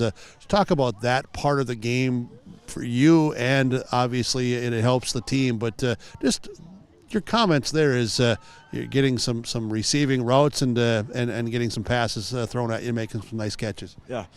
It feels good to get the ball. Tyson's doing a good job delivering it to us. As a team, we're trying to work on our passing game. Okay, as the game progresses, you're up 21-0, doing a lot of good things. Then they came back. What was kind of the mindset at halftime when it was a 7-point difference? So we need to kind of lost momentum. We had to fire up and get back in the game. You fired up. You active defensively. You were on Baldwin a lot. You're helping out on Villarreal. They've got some really good receivers too. Talk about though your effort and the defensive backs' efforts. I know the defensive front had some good pressure tonight too to help you guys out. But just talk about the performance in the back end. Yeah, DBs have worked all week against those routes and worked tonight. How much fun were you having tonight? A lot. It felt good to win. Yeah, absolutely. And you guys did a lot of good things, too. Was this a more consistent game for you guys? I know there was, moments, but, hey, Grafton's here to compete as well. I'll give them a lot of credit.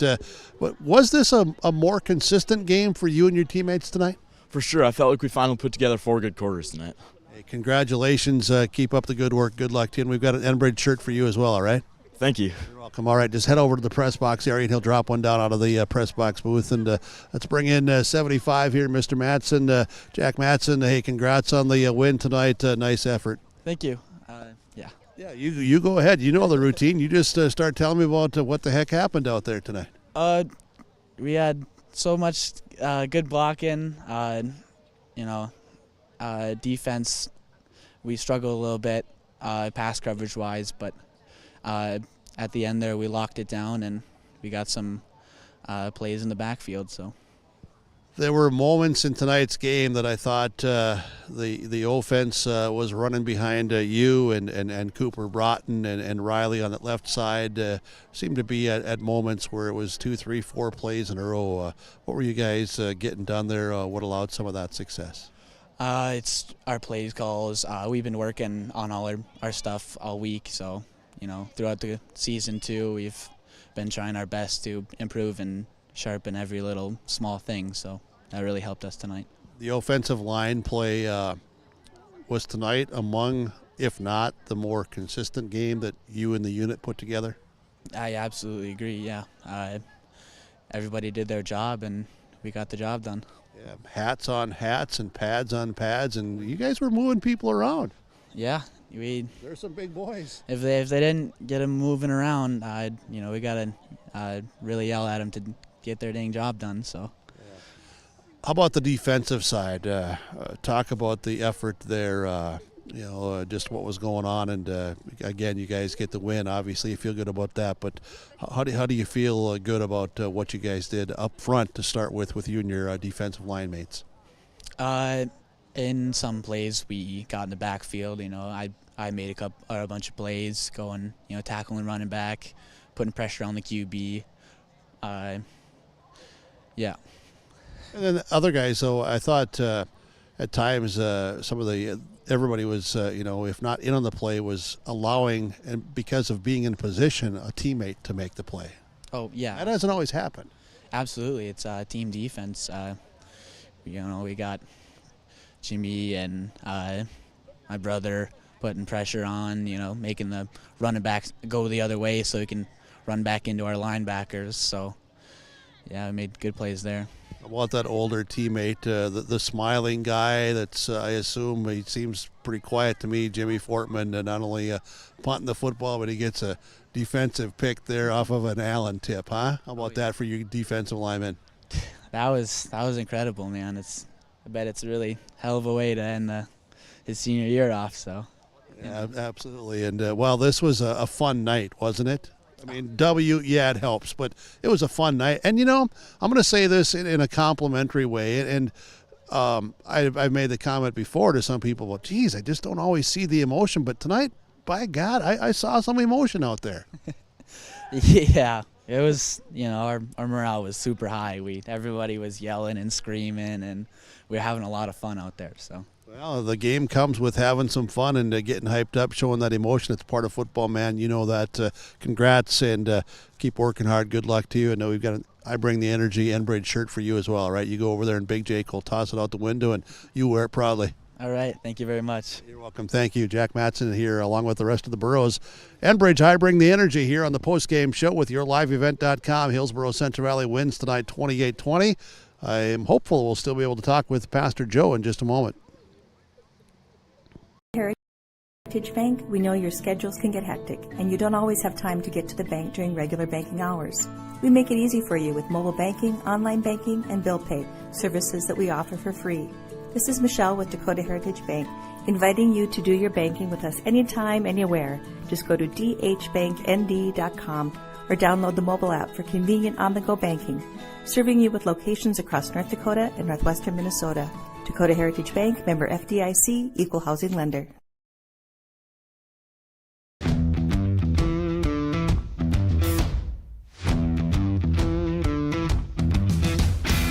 My coworkers here at Degelman are super supportive. We all get along.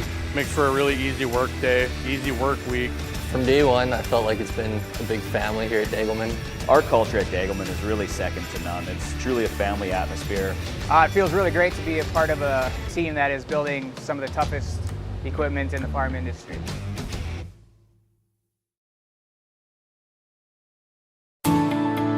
At Enbridge, we believe sustainability is the foundation of our success. How well we perform as a steward of our environment, a safe operator of essential energy infrastructure, a good neighbor, and a diverse employer defines our success. Learn more about Enbridge's environmental, social, and governance commitments and our Indigenous Reconciliation Plan at enbridge.com.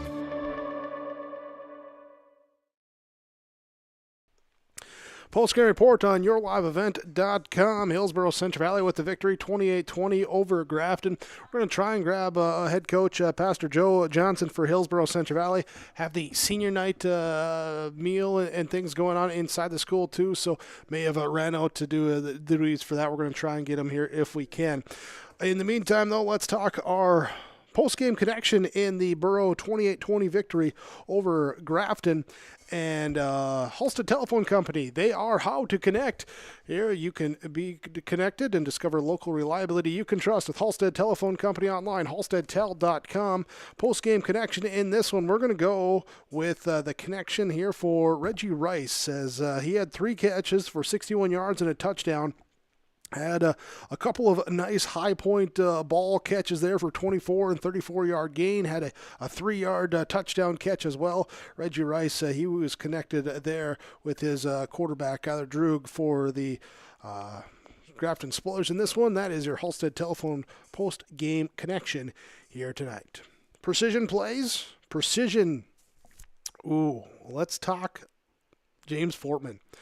Precision in the fourth quarter for him, defensively, special teams-wise, offensively, in all areas. There as comes out, gets a big punt to flip the field from the 21 all the way down to the opposite 23 is where they officially marked it. A big punt that time, flipping field.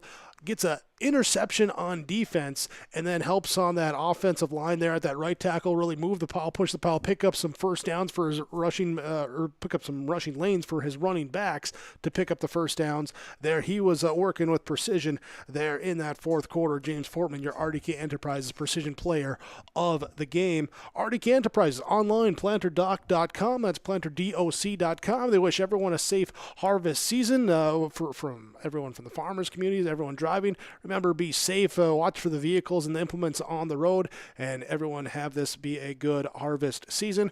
And farmers, when you're looking to upgrade your planters, go online, planterdoc.com. That's planterdoc.com. RDK Enterprises, Hillsboro and Drayton. Don't forget to contact them, schedule to get your meters in as well. Hillsboro-Central Valley with the 28-20 victory over the Grafton Spoilers. We'll come back. Final stats coming your way next on yourliveevent.com. By that beat-up old cap. Its faded crown represents the tireless work of America's farmers and ranchers. Its sturdy brim, their dedication to providing our nation with a safe, affordable food source. So we'd like to tip our hat to them. Farmers Union Insurance, protecting those that protect America's food source. Contact Ryan Opdahl, your local Farmers Union insurance agent, at 701-436-5777 or use the QR code to connect with the agency. Welcome to a better banking experience with First State Bank. Locations in Grand Forks, Thompson, Buxton, Mayville, and Portland. First State Bank is here for you. Locally owned for over 120 years, we know you and the area. Banking for today with savings, checking, and loan services for business, personal, or agriculture. And helping to guide you to tomorrow with wealth management and insurance services. Today, tomorrow, together. First State Bank. Stop into our locations in Grand Forks, Thompson, Buxton, Mayville, and Portland, or visit online, firststatebanks.com. Final score, Hillsboro-Central Valley over Grafton 28-20 tonight. Burrows now 3-5. Spoilers fall to 2-6. Pastor Joe here, head coach for Hillsboro-Central Valley, doing the senior night festivities there inside, so unable to grab him here post-game. We'll make efforts there to reach out to him, and you can hear tomorrow morning on the Coach's Corner on KRJB, and then it'll be posted online at rjbroadcasting.com. Get his reaction from the 28-20 victory here tonight over the Grafton Spoilers. Let's go to the final stats in this one for the Grafton Spoilers. We begin on the ground. Tony Villarreal with 4 rushes for 7 yards. Leroy Delgado had 5 for 24. Abram Sivney with 7 for 36. Braylon Baldwin 1 for -3. Kyler Droog 1 for -5, and a team rush on a lost fumble for a -2. Total of 18 carries for 57 net yards for Grafton. Through the air, it was Kyler Drew going 10 of 21 for 147 yards, 2 touchdowns, 2 interceptions. Had 4 completions to Braylon Baldwin for 56 yards, 1 catch for 4 yards for Tony Villarreal. It was 2 catches, 26 yards, and a touchdown for Ryan Hansen, 3 catches, 61 yards, and a touchdown for Reggie Rice.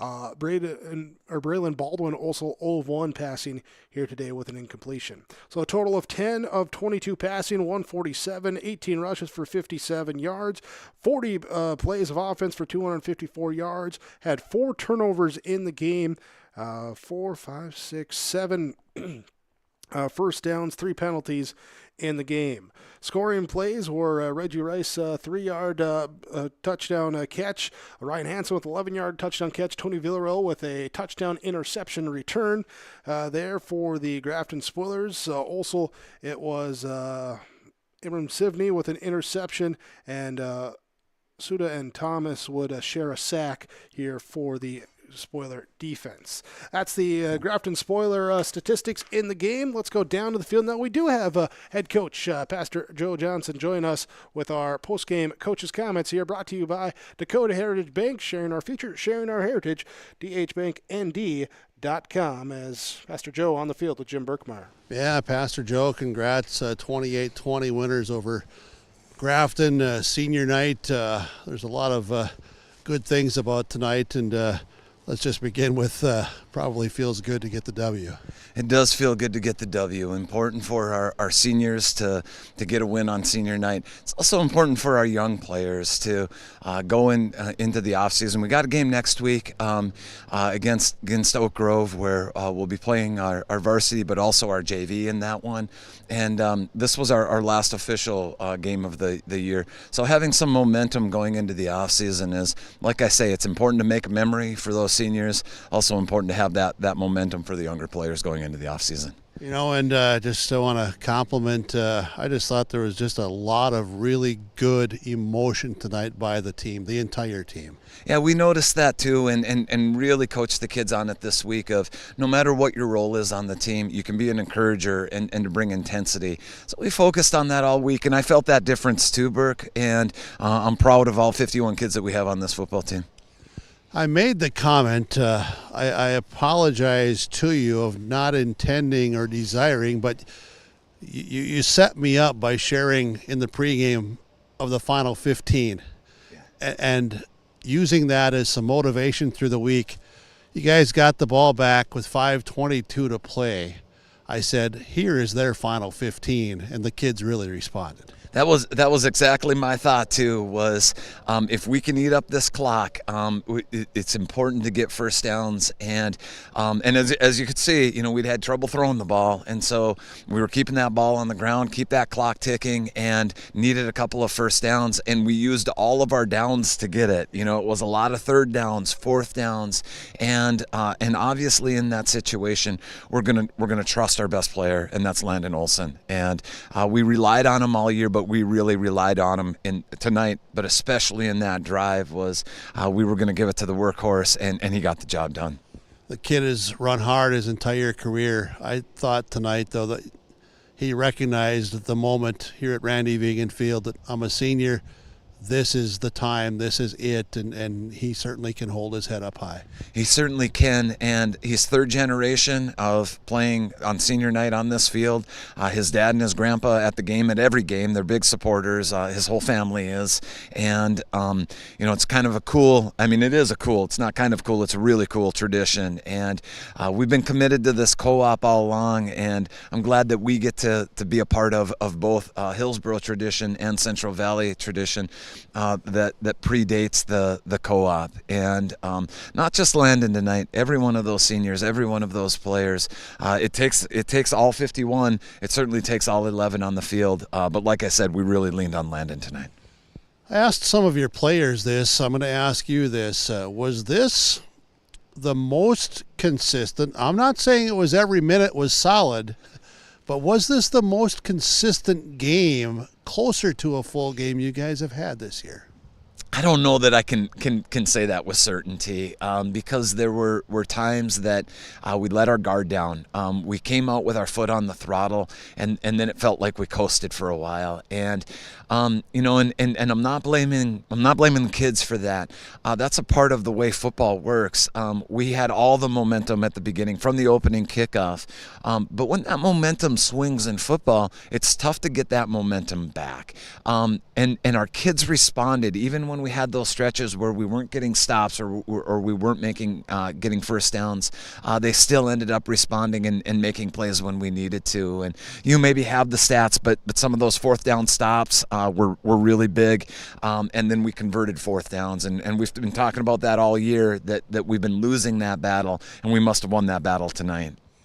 Won the battle. It was back and forth. Both teams played extremely hard, you know, with a lot of plays being made on both sides. Athletes again on the field representing both teams. Your linemen, they were getting some things done tonight, especially that last touchdown run behind Riley Richter. He threw a great block, and others did as well. But I thought both sides of the ball, your linemen were making more plays tonight than maybe at times they have. You know, we've talked all year about the importance of controlling the line of scrimmage. The games are won and lost in the trenches, and I'm incredibly proud of all of our linemen tonight. And you named one of them, Riley Richter, Richie, we call him. He's led that line all year, and I've been knocking on wood every time I say this, but we haven't had fumble snaps, whether that's under center or out of the gun. Riley has been solid all year, both in that exchange with the quarterback and making his blocks. Not only is he making calls for what he's doing, he's calling what everybody else is doing on that line too, and making sure everybody's doing their job. He's a leader. We have him back next year, of course. He's a junior, and you know, anticipate him having a really good senior year. One of the big plays of the night, obviously, was James Fortman and that interception and that ball going up in the air. We do a drill in practice with all of our players, including the linemen, that's called Oski, where we tip the ball up in the air and you run run and catch it. And man, James did the Oski drill tonight, and great kid. Played well all year long, and those linemen just don't get the credit. Those names aren't in the newspaper as often, and I was glad to see that you interviewed some of those linemen tonight, between Riley Richter having a great game, James with that big play and having a great game, Ben McRitchie batted down a pass, and then that big sack when we really needed one. I think the quarterback got it away, so it goes in the books as an incomplete pass, but that was a huge play by McRitchie, and those linemen controlling that line of scrimmage tonight made the difference. One more thing to talk about, old nickname from Burke, big left foot to Jimmy Fortman. That was a huge punt. That was a part of a game changer, man. That flipped the field because you guys were in a little bit of trouble at the time. It was a huge punt. It was a huge punt, and Jimmy's done that all year long. And that left foot, man, and we've laughed about it as coaches because we have not coached him to punt that way. that is on his own, and other coaches that he's learned to do that. And we said, let's just leave him alone because what he's doing is working, so let's not mess with it. And so we've joked about that all year, that we haven't given him enough credit because we haven't wanted to talk about it. And now we can talk about it. What a great year that James Fortman has had punting that ball. And like you say, being able to flip the field position battle is huge, and that punt was really big. Well, as you said right from the start, this is a good win, and in the big picture of for the seniors and memories here tonight, but also for the underclassmen, it's maybe bigger than just what the 8 points showed tonight. Yeah, and I'd say that of the whole season. For us as adults, seasons come and go. And but for those players, this is their moment and this is their time. And had some adversity this year between injury and illness, ineligibility. We've had some challenges. We've played good teams too, which we want to play good teams, of course. And but this group has faced some adversity and of course came up with some losses. But those losses don't tell the whole story. And getting a win tonight, it feels good. But like you say, there's always a little bit more to the story than wins and losses. Pastor Joe, thank you so much. I appreciate it. Good luck to you and the guys next week and going forward as well. I appreciate it, Burke, and appreciate the things that you guys do. Thank you so much. Pastor Joe for Hillsboro-Central Valley. There is our Dakota Heritage Bank post-game comments. Interview is there from Dakota Heritage Bank.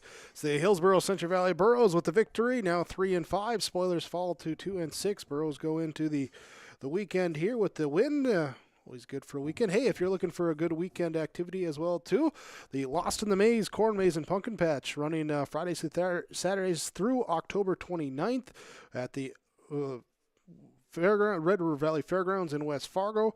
New activities like the jumping pillow, the tyke track, the trike track, playgrounds, photo opportunities, and more. Get your tickets and learn more at redrivervalleyfair.com.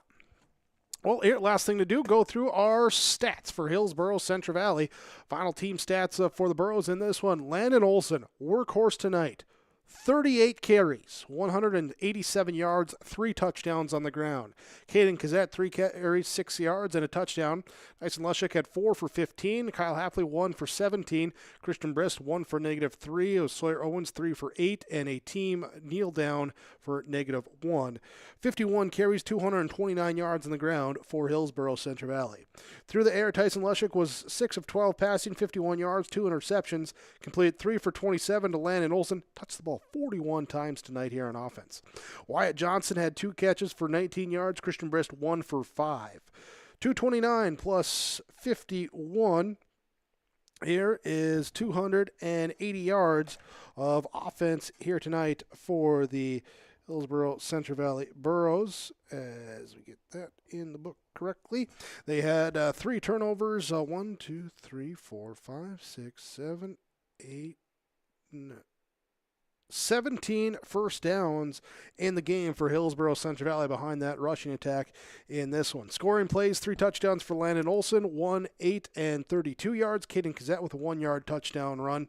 4 for 4 point after attempt kicks for Bowden Allen. Defensively, Ben McRitchie had a fumble recovery. John Matson with a fumble forced. Isaac Thompson had an interception and a fumble forced. It was Wyatt Johnson with a fumble recovery. And it was James Fortman with a pick as well for Hillsboro-Central Valley on the defensive and special teams side. 280 yards of total offense here. Big number in this one. Burrows, yes, there was the pick 6, which took away a possession, but Burrows in the second half, 35 plays of offense versus 15 for Grafton in the victory for the Burrows. Burrows now 3-5. Next week they'll finish up with an unofficial game against Oak Grove. The Spoilers at 2-6. Next week they host Rugby, who was at Botno here tonight in Region 2 play. That's our final tonight. Hillsboro-Central Valley 28-20 over Grafton. As the Burros get the win, we thank you for joining us here on our broadcast coverage. We thanks as well to all the sponsors you've seen and heard through our broadcast coverage. We ask whenever possible, please patronize those businesses at the very least. Tell them thank you. They're the ones that make it possible for us to be here with our coverage. Thanks to my broadcast partner, Jim Berkemeyer, executive producer for YourLiveEvent.com, Mark Forseth, as well as Caleb. Mark took the Tiger home. He took the Tiger home for next week, he said. There, Caleb running the cameraman here tonight. Caleb the cameraman. I think that just works out. Myself, Jake Berkmeyer, here from Central Valley School, Randy Vegan Field, Hillsboro-Central Valley 28, Grafton 20, as you saw it on YourLiveEvent.com.